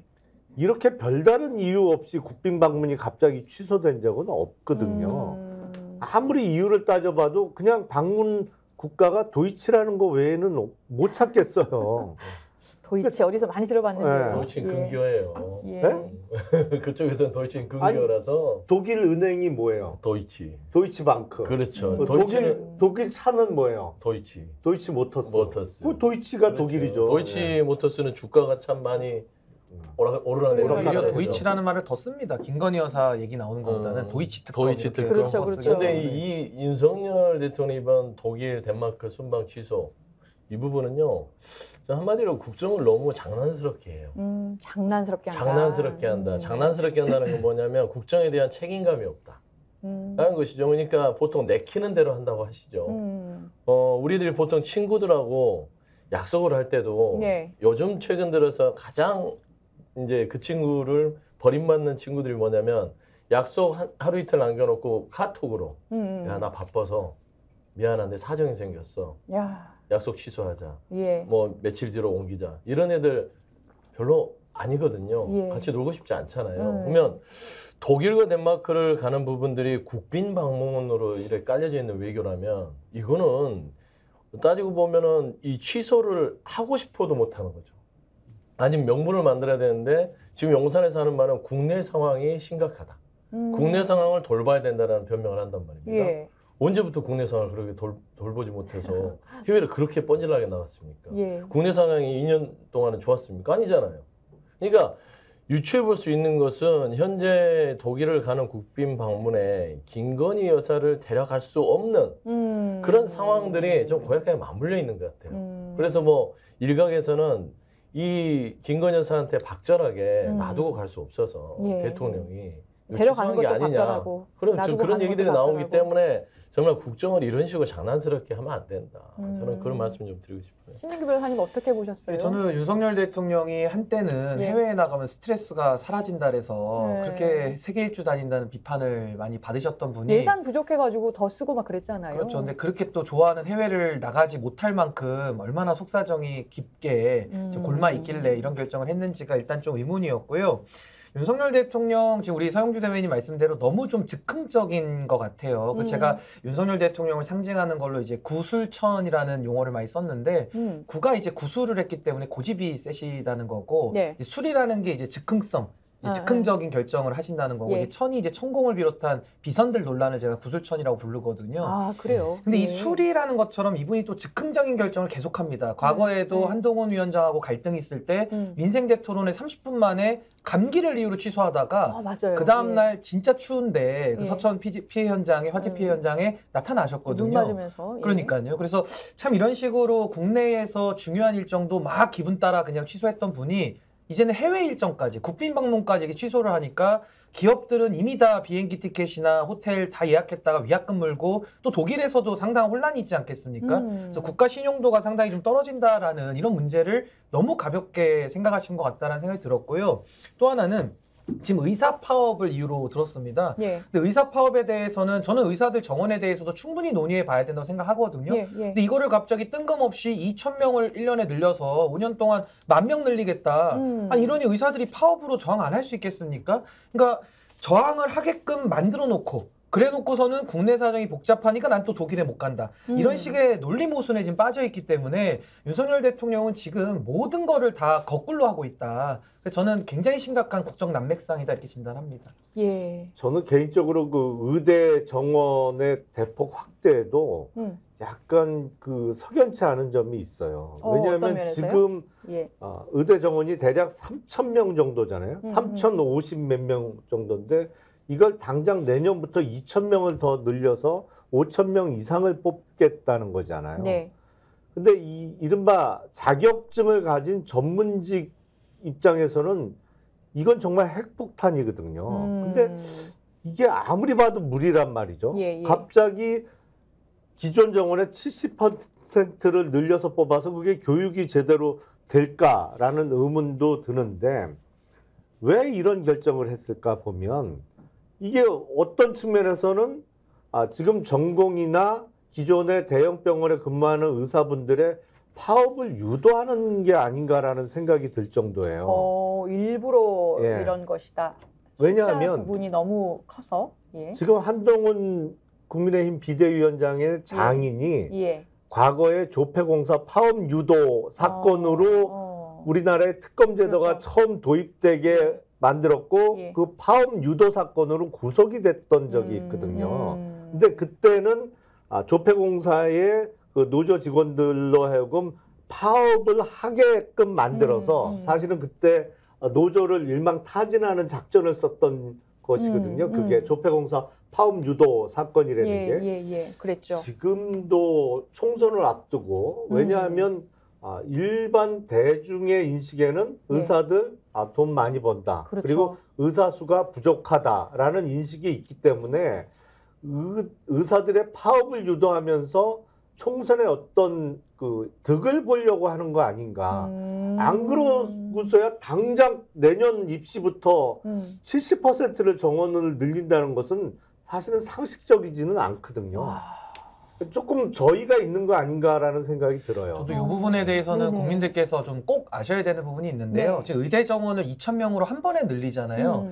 의료 실습 자체가 불가능합니다. 그러니까 뭐 해부학이나 여러 가지를 배워야 되잖아요. 네, 그렇죠. 이게 지금 현장에서는 그 조달 이게 다 여건이 안 돼 있는 거예요. 네. 근데 무턱대고 좀 늘린다니까 김용남 의원님 말씀대로 그런 문제점이 있는 거고, 또 하나는 의사들은 건보 재정을 통해서 시장 가격을 국가가 통제를 하잖아요. 그렇죠. 그러니까 의사가 받고 싶은 대로 가격을 받을 수가 없어요. 근데 변호사 같은 경우는 본인들이 가격을 마음대로 정할 수 있거든요. 예. 그럼에도 불구하고 변호사들도 숫자를 늘린다 그러면 반발을 합니다. 네, 근데 하물며 의사들은 가격도 통제돼 있는 상태에서 숫자를 이렇게 늘려버리면은 이거 저항을 안 할 수가 없죠. 그러니까 이런 문제를 생각 안 했다는 게 첫 번째고, 또 하나는 지금 복지부의 안을 봐도요. 내부 보고서에는 1년에 한 150명에서 300명 정도 늘리는 게 적절하다라는 연구 결과도 있는데 뜬금없이 2,000명은 뭡니까? 그러니까 지금 파업 유도라는 이야기까지 나오는 거거든요. 그래서 우리가 본질적으로 생각해 봐야 할 부분은 뭐냐면은 예. 지금 지방의료가 무너지고 있고 필수 의료의 인력이 부족한 겁니다. 예. 그러면은 의사를 많이 뽑으면은 지금도 부족하고 안 가는 이유가 있는데 가겠습니까? 안 가죠. 그렇다면 왜 그러냐?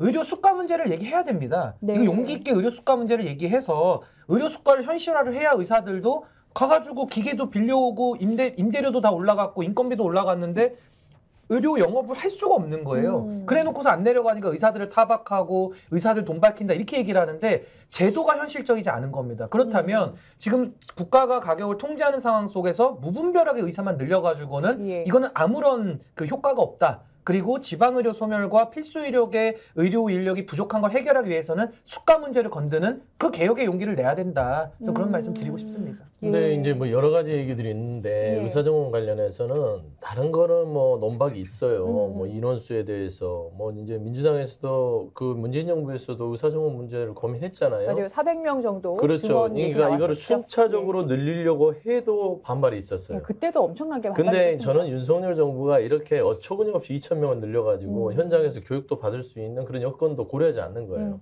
이유는 저는 하나 같아요. 우린 문재인 정부하고 달라. 한다면 해. 아. 이런 기저가 늘 깔려 있어요. 이 국정기조에. 보면 69시간 노동을 할 때도 네, 맞아요. 뭐 중소기업의 어떤 난이라든지 이런 기업의 어떤 애로사항을 문재인 정부는 양쪽의 균형을 맞춰가면서 청취하면서 52시간을 지켜가면서 48시간으로 가서 예. 노동 여건을 좀 더 풍족하게 하자. 그리고 기업에는 어떻게 하면 혜택을 줄 것인가. 어떤 이런 균형론에 있어서 국정을 고민했다면 윤석열 대통령은 그러지 않아요. 그냥 기업이 들어보고 저희 힘듭니다. 근로난이 있습니다. 그래 69시간 일할 사람들은 마음껏 일하고 힘들으면 뭐 어떻게 되든 몰라. 그다음에 수능 문제 킬러 문항 보십시오. 즉흥적이에요. 맞아요. 이런 문제를 해결하는 데 있어서 고민이 없어요. 그러니까 의대 정원수를 할 때 이걸 하나의 카르텔로 묶어서 여기 이익 집단이다. 특혜받는 집단이다 하면서 2,000명 늘려버려.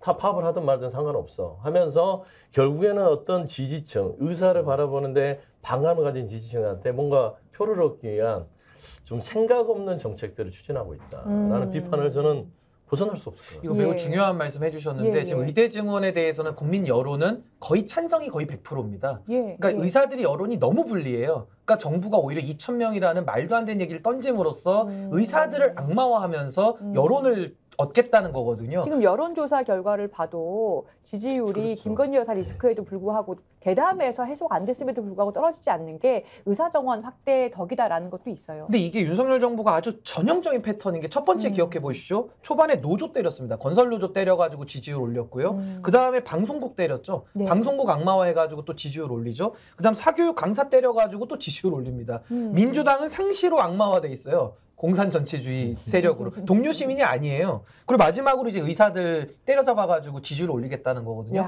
그러니까 이게 뭐냐면은 예. 전형적으로 검사들이 본인들이 선을 독점한다. 우리는 누굴 처벌하는 존재였다. 우린 선의 독점. 그러면서 모든 걸 악마화하면서 카르텔로 묶어가고 기득권에 저항하는 걸 깨겠다. 이러면서 말도 안 되는 얘기들 던져가지고 국민들 피해만 보게 하고 자기들 지지율만 막겠다는 거거든요. 이게 굉장히 의도가 나쁩니다. 예. 그래서 윤석열 정부 이 악마화 패턴을 잘 읽어야 된다. 이런 생각이 듭니다. 예.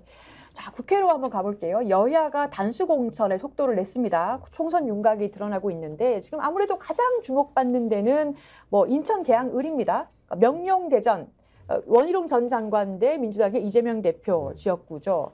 그러니까 이게 진검승부가 될까요? 이번 총선에서 하여튼 가장 핫한 지역구는 누가 뭐래도 인천 계양을이 될 수밖에 없을 것 같아요. 일단 이재명 대표와 원희룡 장관이라는 빅매치가 성사가 됐고 거기에 흥행 요소로서 유동규 전 본부장도 출마를 했잖아요. 아니 거의 뭐 이재명을 잡아라 아니, 뭐 이런 느낌이에요. 뭐 끝까지 완주를 할지는 두고 봐야 되겠습니다만 그리고 국민의힘의 원희룡 장관 공천이 그 경선이나 이런 과정 없이 일방적으로 이루어졌기 때문에 거기서 오랫동안 당협위원장으로 자리를 지켜왔던 윤영선 전 당협위원장도 지금 스탠스가 확실하게 정해지지 않았어요. 공천 결과에 승복을 할 건지 아니면 뭐 탈당이나 뭐 이런 거를 통해서 끝까지 후보로 완주를 할지를 아직 안 정했기 때문에 또 다른 변수가 있습니다. 만약에 윤영선 전 당협위원장이 뭐 무소속으로 출마를 한다든지 아니면 탈당해서 뭐 개혁신당의 후보로 출마를 한다면 또 변수죠. 그러니까 가장 관심이 집중되고 그 결과를 예측하기가 어려운 물론 계양을의 역대 총선 결과를 보면 이재명 대표가 앞서 있는 거는 뭐 명확하죠. 하지만 지금 오늘이 54일인가 남았을 거예요. 총선이. 우리나라 총선은 한 달 전부터 이렇게 바람이 불기 시작하거든요. 그러니까 알 수가 없는 거예요. 그래서 제가 보기엔 지금 이재명 대표의 우세한 지형 속에 시작은 됩니다만 아직도 변수가 남아있기 때문에 끝까지 관심을 집중시키는 선거가 될 거다 이런 생각이 들어요. 그러니까 지금 인천 계양을이 그 송영길 전 대표가 지금 뭐 구속 기소돼 있잖아요. 근데 5선을 지낸 지역이기도 해요. 그러니까 굉장히 변수가 많고 프레임이 복잡합니다. 핵심 변수는 뭐라고 보십니까?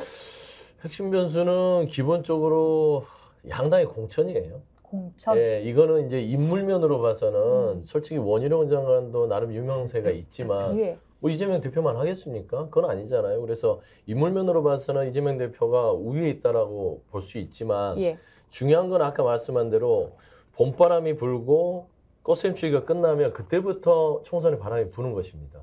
그러면은 지금 현재 양당의 공천을 어떻게 하느냐에 따라서 총선은요 인물도 평가하지만 당을 보고 찍는 그런 투표들이 이루어져 왔어요. 그러면 결국에는 바람이 민주당으로 부느냐, 국민의힘으로 부느냐, 삼지대로 부느냐, 아니면 여러 가지 또 소수 정당으로 부느냐가 달려 있는데 결국에는 유권자들은 가만히 지켜보는 거예요. 과연 민주당이 차기의 입법부의 어떤 권력의 어떤 핵심을 줘도 믿을 만한가? 그런 변화와 혁신을 통해서 공천을 해가면서 뭔가 다음을 기대할 수 있는 정당이 되는가? 국민의힘이 반성을 했는가? 아니면 뭔가 혁신을 하는가? 이 두 가지를 판단하는 기준이 저는 인천 계양의 핵심 포인트라고 봅니다. 인물면에서 이미 저는 평가가 끝났다고 봐요. 원희룡 장관이 이재명 대표의 인물을 넘어설 수는 없다고 제 개인적으로 판단합니다. 그러면은 핵심은 변수는 정당입니다. 정당이다. 지금 정당의 공천 작업들, 그 당내 잡음들이 최소화돼서 공천이 3월 22일까지 제대로 끝났을 때 그때를 판단해서 유권자들은 표를 던질 것이고 결국엔 극단층에 대해서는요. 이 평가가 나오잖아요. 결국에는 이 중도층에서 누구에게 표를 줄 것인가. 그게 큰 핵심 변수다. 그러면 우리 부대변인 보실 때 한동훈 비대위원장이 이재명의 공천에 대해서 대장동식 공천이다 이렇게 또 얘기했잖아요. 그건 어떻게 보세요? 이게 뭐 공격 포인트죠. 결국에는 민주당을 악마화시킨다는 부분들은 이재명 대표의 사법 리스크를 끊임없이 끄집어내서 재가공, 재탕하는 겁니다. 최근에 보면 이제 김혜경 여사 2년 수사했는데 법가 10만 원 쓴 거 가지고 기소를 해요. 그러면 김건희 여사는 300만 원짜리 명품백을 받았는데 아무것도 안 하잖아요. 그러니까 그런 겁니다. 결국에는 본인들의 잘못을 감추기 위해서 상대를 안마시키고 드러내서 선거에 이용해 먹으려고 하는 것이고 저는 한동훈 비대위원장한테 그런 식으로 돌려드리고 싶은 건 그러면 이재명 대표의 지금 공천 방식이 대장동식이라고 하면 그러면 한동훈 장관의 공천 방식은 고발 사주식입니까? 그건 아니잖아요. 뭐 용산에서 공천을 사주받아서 하는 겁니까? 똑같은 거예요. 그런 식의 말장난보다는 본인들 스스로 실력을 보여줘야 된다. 저는 그런 말씀 좀 드리고 싶어요. 저는 국민의힘의 공천은 뭐 명품 수수식 같아요. 몰래 있는 것처럼 몰래 쪼매난 뭐 할 수도 있지 않을까. 놓고 가나요? 뭐 그럴 수도 있을 것 같은데, 그러니까 저는 한동훈 위원장의 그런 발언 자체가 전혀 우리 정치 발전에 1도 도움이 되질 않거든요. 그래서 참 이제 그런 좀 나쁜 정책들은 그만하셨으면 좋겠고요. 아까 우리 소영주 대변인님 말씀대로 사실 이 정당에 대한 것도 중요합니다. 그러니까 구도 인물 바람이라고 우리가 봤을 때 사실 어떤 특정 인물들 정치인들에 대해서 국민들이 관심을 많이 갖지는 않으시거든요. 그럴 때는 구도라고 하는 정당에 대한 평가가 상당히 중요하고요. 저는 이런 인천 계양같이 이재명 대표 그리고 원희룡 장관 같은 전국구 스타들이 내려온 쪽에는 약간 구도보다는 그 인물론에 대한 평가가 저는 좀 더 우세하다. 국민들께서 더 잘 아시기 때문에 그런데요.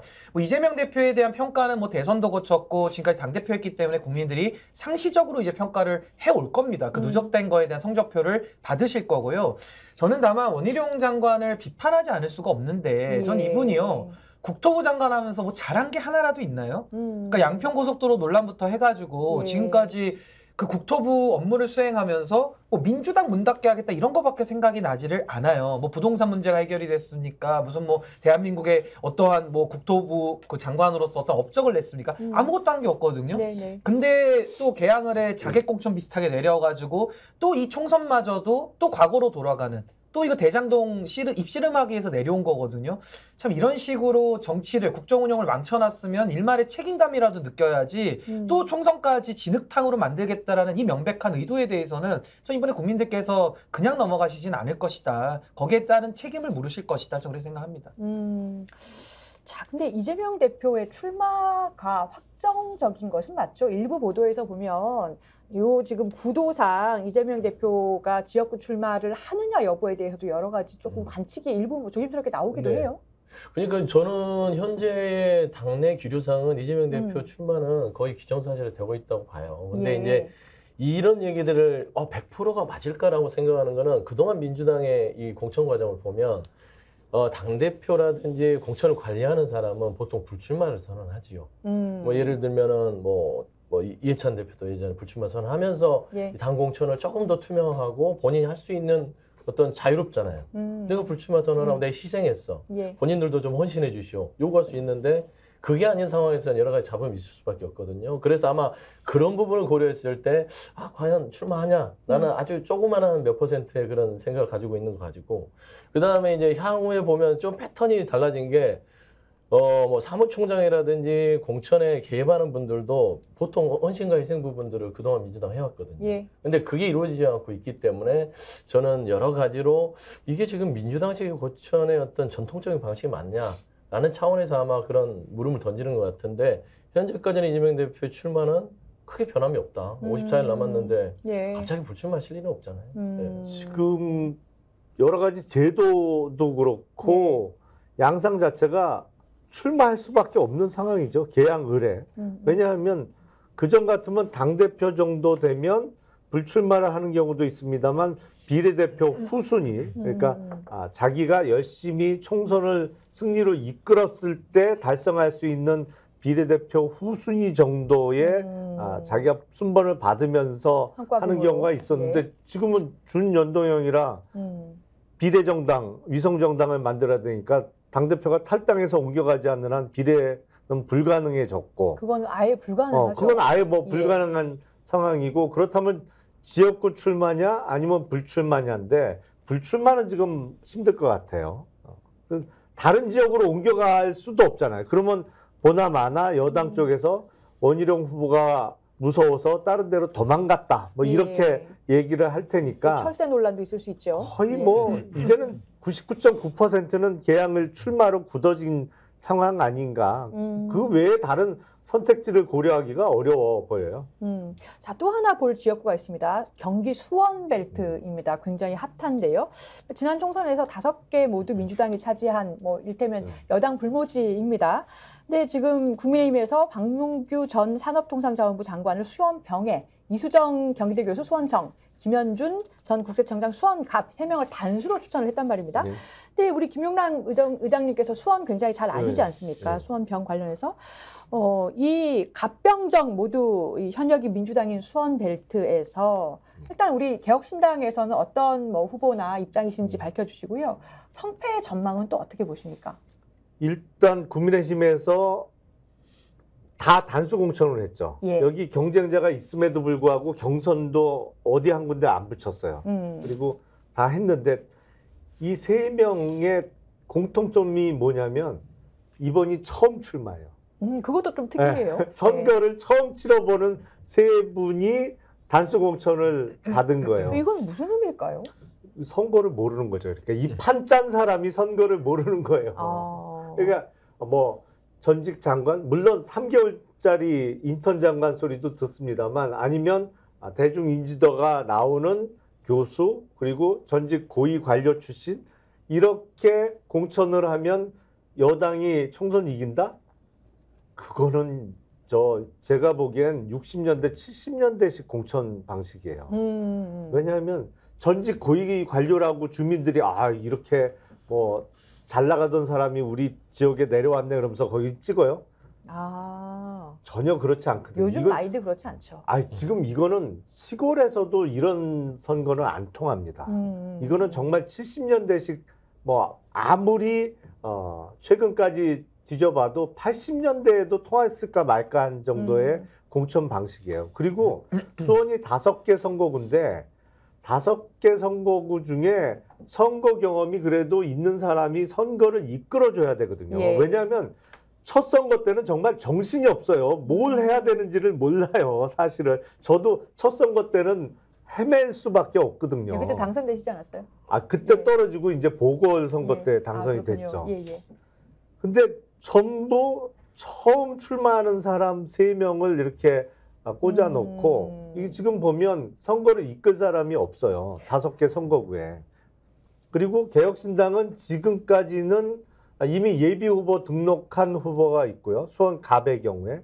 그리고 을병은 지금 출마 희망자가 있습니다. 예. 그래서 수원병에 제가 있던 지역은 이따 오후에 만나기로 했는데 예. 그 나머지 을과 무도 매일 나오실 때마다 일정을 다 공유를 해주셔가지고 네. 예, 좋습니다. TMI. 갑을병은 이제 후보가 있고요.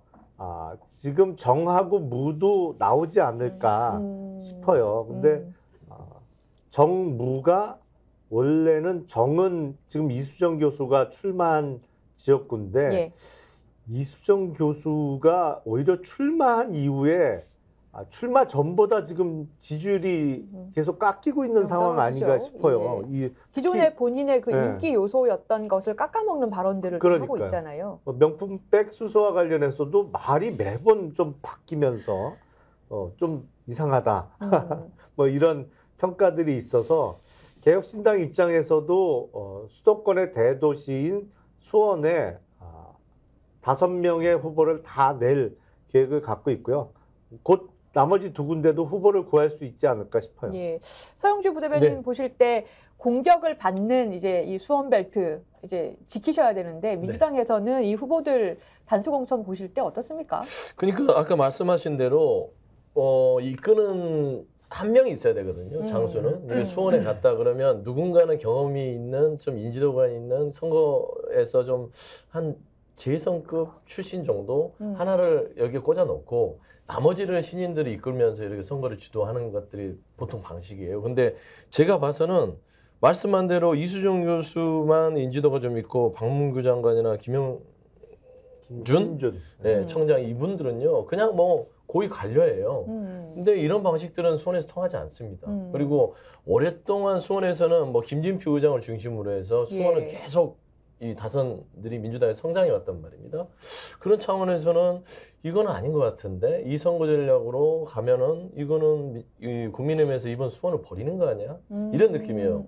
예를 들면은 낙동강 벨트와 완전히 이 대비되는 쪽입니다. 예. 낙동강 벨트는 굉장히 역동적으로 이렇게 다선 의원들을 붙이잖아요. 그러면서 때 판을 한번 이렇게 요동치게 하는 것인데 수원은 제가 봐서는 그냥 요식행위로 꽂아놓은 것 같아요. 특히나 뭐 김영남 의원 같은 분을 잃으면서까지 박문규 장관을 꽂았다는 자체가 결국에는 수원판을 포기한 게 아닌가. 다만 이걸 노린 것 같아요, 저는. 그러니까 이 삼지대 세력이 들어왔을 때 이 수도권 선거에서는 이 국민의힘보다 삼지대 영향력이 민주당한테 불리하게 작용할 공산이 큽니다. 왜냐하면 저희가 예. 나름대로의 지지도가 높다는 어떤 여론을 판단했을 때는 그랬을 때 삼지대가 들어와서 거기에서 어부지리를 얻기 위한 하나의 포석이 아닌가. 저는 좀 그런 개인적 판단하고 있어요. 그렇게 또 보시는군요. 네. 우리 신인규 변호사님은 수원 단수공천 어떻게 보셨습니까? 예, 저는 뭐 두 분께서 말씀하신 대로 예. 뭐 지금 국민의힘이 공천을 잘 못했죠. 그러니까 굉장히 경쟁력이 좀 떨어지는 좀 시대착오적인 인물들을 갖다가 이제 배치를 한 거라서 저는 상당히 어려운 선거가 예상이 됩니다. 근데 지금 이 선거에서의 변수는 제가 봤을 때는 지금 소위 말하는 삼지대, 그 삼지대에서 또 빅텐트가 이루어졌기 때문에 이 개혁신당이 누구를 당선시킬 힘은 없는데요. 누구를 떨어뜨릴 힘은 저는 가지고 있다고 봅니다. 왜냐하면 수도권은 뭐 수원뿐만 아니고요. 어느 지역이든지 간에 거의 한 5% 내외로 해서 그 당선자가 결정되는 경우가 많거든요. 예. 근데 지금 문제가 뭐냐면은 개혁신당이 보수로서 그 인식이 됐을 때는 사실은 국민의힘이 더 불리하죠. 근데 지금은 역으로 지금 개혁신당이 반윤의 기치를 세게 외치고 있고요. 그러니까 지금 야권표를 지금 잠식하는 상황인데다가 예. 게다가 또 원내 의원들이 지금 5분이 다 민주당 출신 분들이 지금 다 들어와 있다 보니까 또 이낙연 대표까지 있거든요. 그래서 이준석 대표가 보수를 상징하지만은 보수 정당이라는 이름을 쓰지 못하는 이런 상황 속에서 민주당 계열로 보이면서 이게 야권 잠식표로 인식이 될 수 있기 때문에 그렇다면 개혁신당 후보들도 열심히 해서 선거비 보전받으려고 노력하지 않겠습니까? 그렇다면 그게 한 10%, 그 15% 요 선이거든요. 그렇다면 그 표가 민주당에서 떨어져 나간다라고 하면은 이건 또 국민의힘이 어부지리로 이길 수 있는 상당히 좀 정권 심판 구도에서는 좀 매우 빨간불이 좀 켜질 수는 있다. 그래서 이 부분을 아마 좀 민주당이 저는 좀 긴장을 더 해야 될 것 같고 올바른 선거 전략으로 정권 심판을 어떻게 할 수 있을지 거기에 대한 깊은 고민이 좀 필요하지 않을까 이런 생각이 좀 듭니다. 많은 분들이 개혁신당과 관련해서 네. 자체 당선은 어렵고 어느 한쪽을 떨어뜨리는 정도의 변수로 생각을 하시는데 오늘 아침에 서울 종로구에 여론조사한 게 그 발표가 됐거든요. 뉴스토마토에서 돌려봤던데 예. 국회의원 선거구 하나를 놓고 1000샘플 이상을 돌렸기 때문에 꽤 신뢰도가 높다고 볼 수가 있어요. 근데 거기 지금 국힘 후보와 물론 민주당 후보, 국힘 후보 다 결정이 안 된 상황에서 지금 예. 있는 국힘의 현역 의원과 민주당 후보들을 놓고 돌렸는데 가상 대결을 붙였는데 개혁신당의 금태섭 후보가 10.2%가 나왔어요. 종로요. 종로에서. 종로? 근데 예. 이거는 신당 입장에서는 괜찮은 성적표입니다. 왜냐하면 정당 지지도는 서울 종로에서 8.2%가 나왔어요. 근데 2016년 총선을 보면 당시 안철수 대표가 이끌던 국민의당이 3월 넷째 주까지 정당 지지도가 8%였어요. 그러니까 지금으로부터 거의 5주, 6주 후까지 예. 8% 지지율을 보였는데 최종적인 정당 득표율은 26.7%를 찍으면서 비례대표는 2등했습니다. 그때. 근데 지금 종로에서 8.2% 정도를 찍는다는 얘기는 예. 물론 잘해야겠죠. 네. 앞으로 더 좋은 모습을 보여드려야겠습니다만 최종적으로 잘만 이 총선 레이스를 끌고 가면 정당 득표에서 30%를 넘길 가능성도 있다는 얘기거든요. 그러면 정당 지지도 30% 나오면요 충분히 자력 지역구 당선자가 나올 수 있어요. 그러니까 자력 당선은 안 되고 어느 한쪽을 떨어뜨리는 변수로만 생각해 주시지 않기를 바랍니다. 아니 근데 예상지대 30%로 지금 웅성웅성하는데요. 그러니까 현실적으로 얘기하는 지금 거예요. 말씀하신 이게 희망과 지역구 얘기는 다른 지역구 얘기는 좀 예, 다른 예. 것이고 예를 들면 이제 좋은 김영남 결과 부장께서는 기대합니다. 이제 개혁신당 출발했으니 이런 희망사항과 포부를 얘기하는 건 맞아요. 또 응원을 드리는 응원도 드리는 예. 입장에서 그럼요. 하지만 또 예. 현실을 직시하는 것도 필요하다. 예. 왜냐면은 지금 선거판을 흔들 수 있는 위치에 있는 것이지 선거를 주도할 수 있는 위치에 있는 건 아니잖아요. 그러니까 앞으로 그걸 주도할 수 있는 어떤 세력으로 성장하겠다까지는 저희가 인정하겠어요. 하지만 지금 현재 그렇지 않다라고 부정하는 부분들은 또 현실을 부정하는 거기 때문에 선거 몰라요. 아니 근데 아니 저는 뭐 비례대표 쪽에서는 일부 들을 말씀이 있는데 예. 지역구 선거를 좀 얘기하고 있기 때문에 거기에 네. 섞여서 조금 혼란이 있었는데 옛날에 바른정당도 상당히 이미지 좋게 개혁 보수 쪽으로 출발을 했었어요. 근데 바른정당도 한 18%까지 나왔다가 당내에서 공약 같은 거 하나 입장을 좀 잘못 내고 삐그덕하면서 그냥 8% 5%로 수렴을 했거든요. 그러니까 이게 밴드웨건 효과 때문에 지역구 선거에서는 상당히 좀 어려운 면이 분명히 있습니다. 그래서 저는 개혁신당이 그 보수 버전에서 나왔던 그 개혁신당, 그러니까 구개혁신당이죠. 김영남 의원님이 처음 들어가셨던 그 개혁신당이 만약에 지지율이 계속 올라가고 바람을 탔더라면은 통합을 할 필요가 있었을까요? 오히려 자력으로 해가지고 이기면 오히려 저처럼 나와 있는 이런 보수 정체성을 가지는 분들도 마음껏 지지할 수 있는 그런 정당이 되는 거거든요. 근데 최근에 지지율이 떨어지다 보니까 이 지지율이 안 오르니까 고민이 많으시죠. 그러니까 이낙연 대표나 민주당 의원들하고 손을 잡으니 이게 오히려 정체성의 혼란이 옵니다. 그러니까 보수에서는 찍어주고 싶었던 사람도 아니 이거 찍으면 민주당 표 가는 거 아니야? 내지는 이거 야권 표인데 민주당 도와주는 거 아니야? 이런 식으로 인식이 되다 보니까 오히려 이게 지금 10% 뭐 8% 말씀하셨지만은 이게 더 치고 올라갈 것이냐 아니면 더 내려갈 것이냐 여기에 대한 평가가 우선 좀 선행이 돼야 된다 이 생각이 좀 듭니다. 그러니까 저는 아까 이제 종로 얘기를 하시면서 여론조사요. 그래서 이제 금태섭 전 의원이 한 10%대가 나와서 고무적이다라고 했는데 높아요. 고무적일 수도 있는데 저도 그 정도 나왔어요. 경선 컷오프 당했지만 저도 한 4, 5개월 만에 10% 이상의 어떤 그런 지지율이 나왔단 말입니다. 그럼에도 불구하고 가차없이 잘려 나가잖아요. 그러니까 잘 나온 게 아니다. 우시는 거 알죠? 아니 그거는 민주당 공천이 잘못된 거고. 그러니까 금태섭 그 의원 얘기하고 싶었던 거죠? 그랬지. 그러니까 금태섭 의원의 지금 지지율이 10%라면 나쁘지는 않지만 그런다고 해서 국민의힘과 민주당의 양 체제에 있어서 그거를 주도할 만한 그 정도의 수치는 아니기 때문에 저는 그렇습니다. 개혁 진보 세력이 그런 삼지대에서 뭔가 좀 제대로 해보려면 당 지지율을 높여야 돼요. 인물 가지고 저기 경쟁력을 구사할 수는 없다고 보고 말씀한 대로 8에서 3월 지나서 15에서 18까지만 가면 충분히 그 인물들이 인물에 따라 지역에서 당선 가능성도 높아질 것이다. 저는 그리고 저도 이제 김용남 의원님께서 삼지대에 아주 중요한 역할을 하시니까 전략계 위원장이시니까 그리고 정책 만드시니까 전 요거는 꼭 한번 참고해 주시면 좋겠어요. 그러니까 보통 뭐냐면은 삼지대가 성공하는 방법은요. 저는 새로움과 선명성이 있다고 봅니다. 왜냐하면 1, 2당이 썼던 전략을 삼지대에 와서 써버리면요. 이게 금은 동메달이랑 비슷해요. 금메달만 인정을 받는 소선거구제하기 때문에 동메달은 그 자체로서 의미는 있지만은 1등은 안 되는 거거든요. 그렇죠. 그래서 저는 삼지대는 삼지대의 전략을 써야 된다. 그렇다면 새로워야 되고 아주 선명해야 됩니다. 그래야지 고유의 가치가 있어서 사람들, 연성 지지자들까지 마음을 끌어올 수 있는 거거든요. 근데 지금까지 이 통합부터 한 일주일 정도의 모습은 지금 굉장히 그냥 힘을 키우기 위한 좀 묻지마식 통합이 많거든요. 그렇다면 새롭지도 않고 선명하지도 않고 오히려 더 흐릿해지는 거예요. 정치공학적이다. 그렇죠. 그리고 국민들에게 비판도 받을 수밖에 없고 그렇다면 새롭게 뭘 바꿔보겠다는 사람들은 좀 억울할 수 있지만 그건 저도 마찬가지입니다만은 더 높은 도덕성과 더 높은 유능함을 국민들은 요구하고 있거든요. 안 그러면은 과거에 뽑던 정당 뽑지 굳이 내 선택을 바꿀 만큼 매력적인가? 이 부분을 고민을 해야 돼요. 그래서 저는 뭐 개혁신당이 일단은 통합을 해서 지금 가는 걸로 기존은 정했기 때문에 이 새로움과 선명성에 대해서는 아마 더 깊은 고민을 해야 지지율이 올라갈 것이다. 저 그렇게 생각합니다. 자, 또 하나의 신당 조국 신당으로 가볼게요. 지금 창준이 출범을 했습니다. 그래서 조국 교수가 총선에서 원내 제3당을 목표로 하겠다 이렇게 지금 하고 있는데요.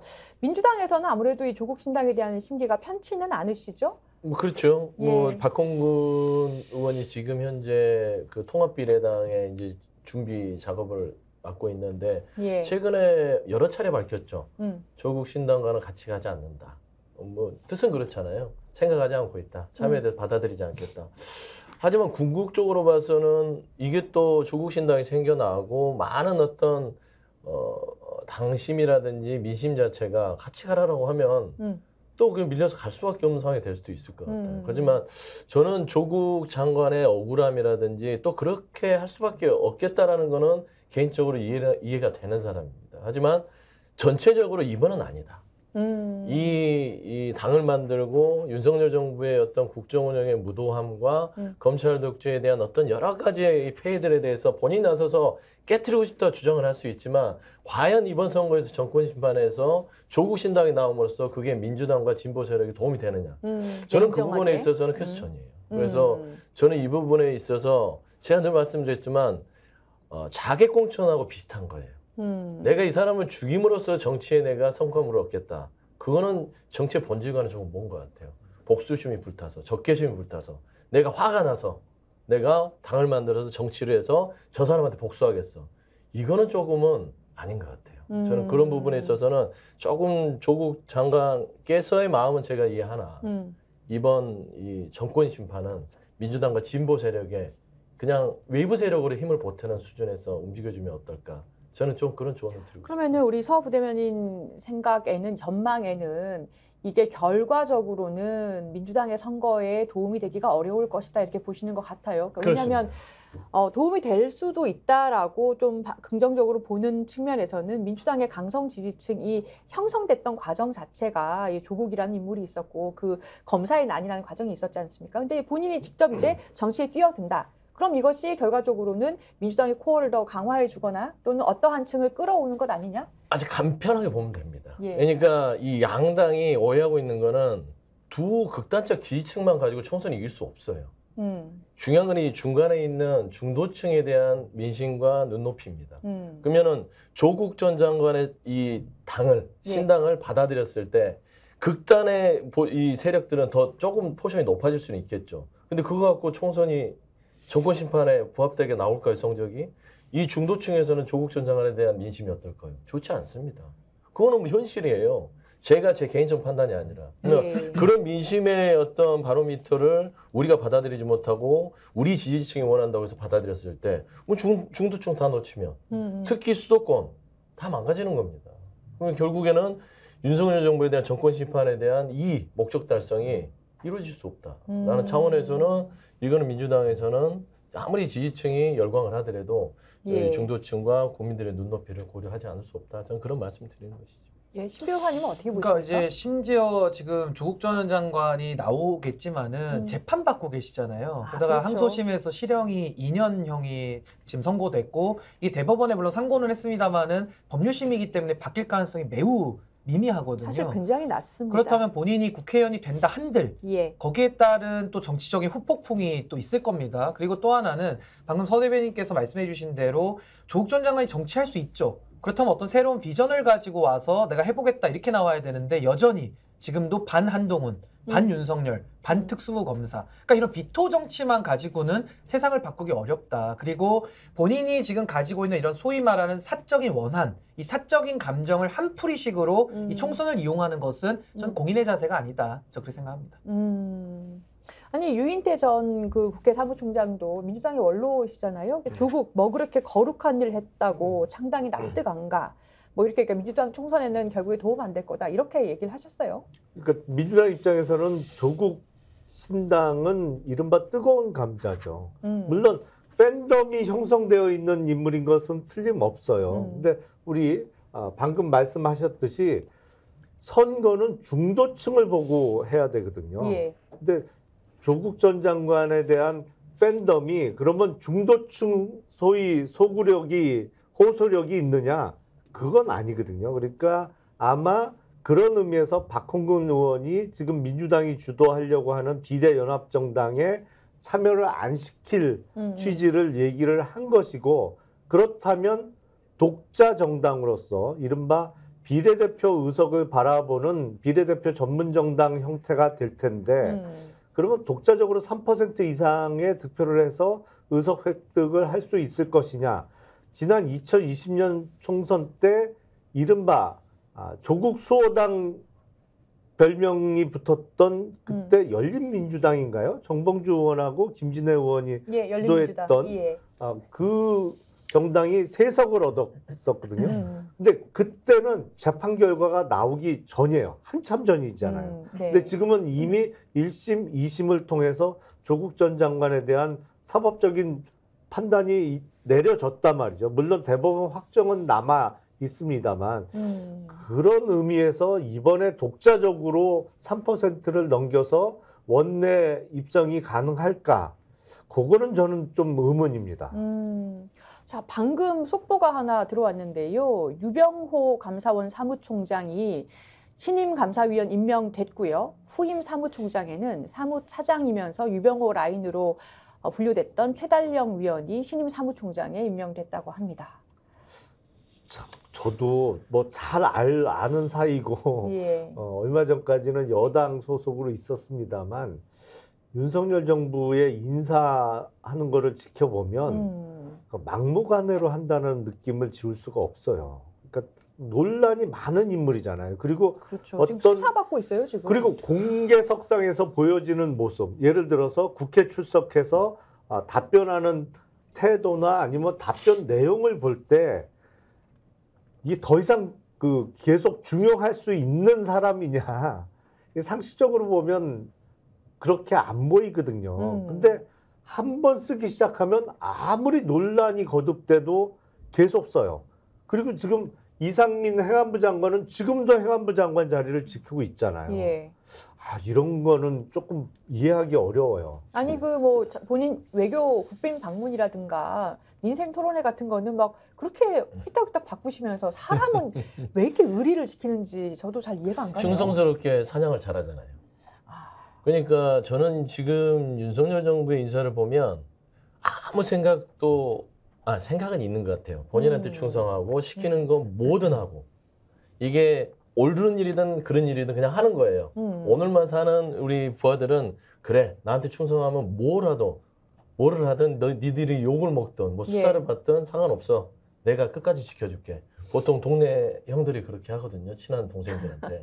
그런 느낌으로 지금 국정에 대한 고위공직자들 인사를 하고 있는 실정입니다. 예. 저는 유병호 전 사무총장 지금 이 감사위원이 됐다 하는데 저분은 공직자로서 자격이 없어요. 태도 자체를 봤을 때. 예. 저런 사람이 공직자로서 표본으로서 윤석열 정부에서 그대로 돼 있다면 향후에 다음 정부들에서 그 공직자들이 저런 태도를 보입니까?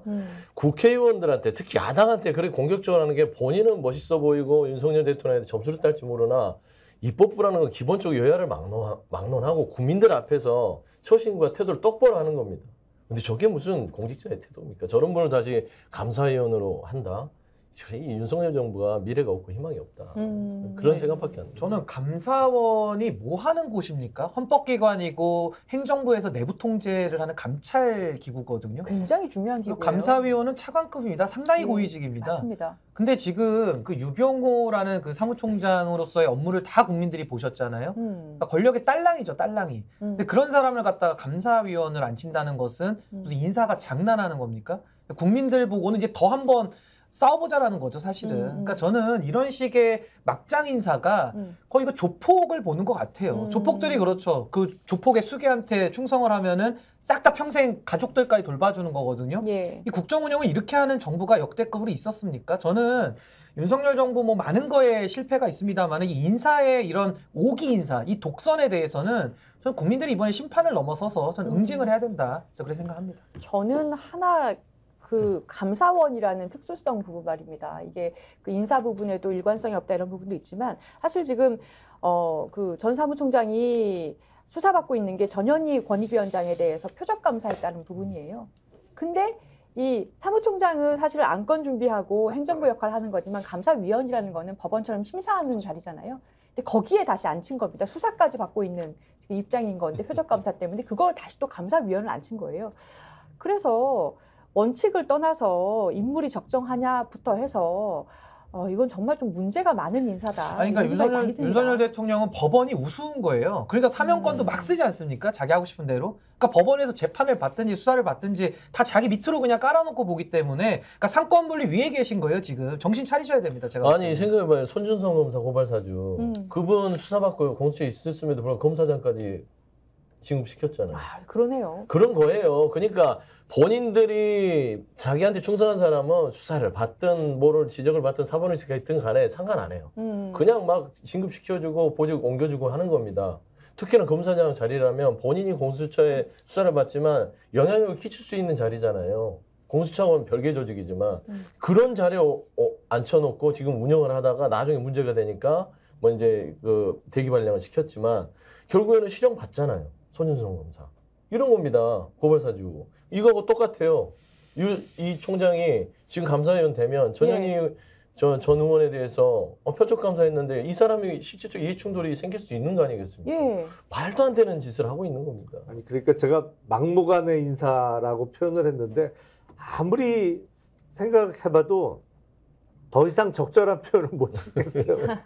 이건 인사가 너무 막무가내요. 이러면 안 돼요. 진짜. 망사가 아니라 막사요, 막사. 막해요 그냥. 막 살자 이거야.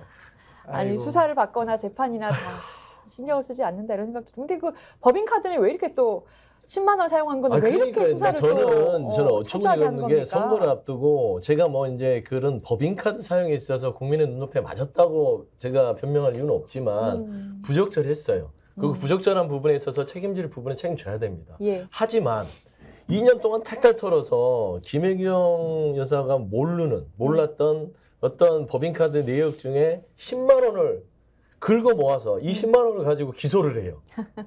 저는 이런 게 과연 검찰 권력을 사유화해서 움직이는 게 아닌가. 라는 의심을 지울 수 없지 않습니까? 저는 참 어처구니 없고 진짜 막 가자는 거냐 이 정도면 그런 느낌이 들어요. 그 설명절에 아마 이제 입원 찍으신 분들 여러 얘기하셨을 텐데요. 근데 이 검사 출신이 대통령이 됐을 때 국민들이 기대한 점이 있었을 거예요. 공정하고 정의가 바로 서고 그 점에 대해서 지금 제대로 되고 있는 건가 이런 생각이 많이 듭니다. 자, 오늘 이제 마무리하겠습니다. 마무리 발언 듣겠습니다. 김용남 의장님. 예. 저희가 지난주 금요일 날 개혁신당 통합선언을 하고 지금 딱 일주일이 됐는데요. 그동안은 여러 세력이 모이다 보니까 정말 일주일 동안 뭐 이 통합 작업하느냐고 정신이 없었습니다.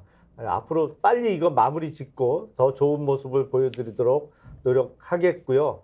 이제 50여일 남은 총선에서 우리나라 정치를 바꿀 수 있는 기회를 꼭 개혁신당에 주셔서 이제는 달라진 정치 환경을 한번 경험해 보시기를 부탁드리겠습니다. 예, 응원하겠습니다. 서영주 부대변인. 그러니까요. 지금 윤석열 정부 2년째를 맞았고 중간평가인 총선이 이제 54일 앞으로 다가섰는데요. 과연 이제 민주당이 그 대안 세력으로서의 어떤 국민들에게 내일을 선물해 줄 수 있는 정당으로 신뢰를 받고 있는지에 대해서 다시 한번 깊이 좀 고민하게 되는 시점입니다. 그래서 좀 민주당이 조금 더 국민들에게 희망이 없는 대한민국 윤석열 정부의 지금을 내일 더 희망을 줄 수 있는 정당으로 거듭날 수 있도록 조금 더 변화된 모습들을 약속드리겠습니다. 예, 신인규 위원장님. 예, 저도 뭐 정치가 조금이라도 나아졌으면 하는 국민들의 희망의 마음을 담아서요. 저도 제가 있는 자리에서 한국 정치 발전을 위해서 묵묵히 좌고우면하지 않고 열심히 노력하겠습니다. 네. 조수진의 정치본색 오늘 여기까지입니다. 지금까지 서영주 민주당 상근부대변인, 김용남 개혁신당 정책위 의장, 신인규 민심동행 창당준비위원장과 이야기 나눴습니다. 세 분 감사합니다. 네, 고맙습니다. 고맙습니다. 예, 다음 주 월요일은요. 오전 8시 30분 최경영의 정치본색 라이브로 이어집니다. 지금까지 저는 조수진 변호사였습니다. 감사합니다. 너무 제가 홍보를. 정치본색. 예. 다시 제가 말씀드리죠. 예. 구독, 좋아요, 사랑입니다. 예.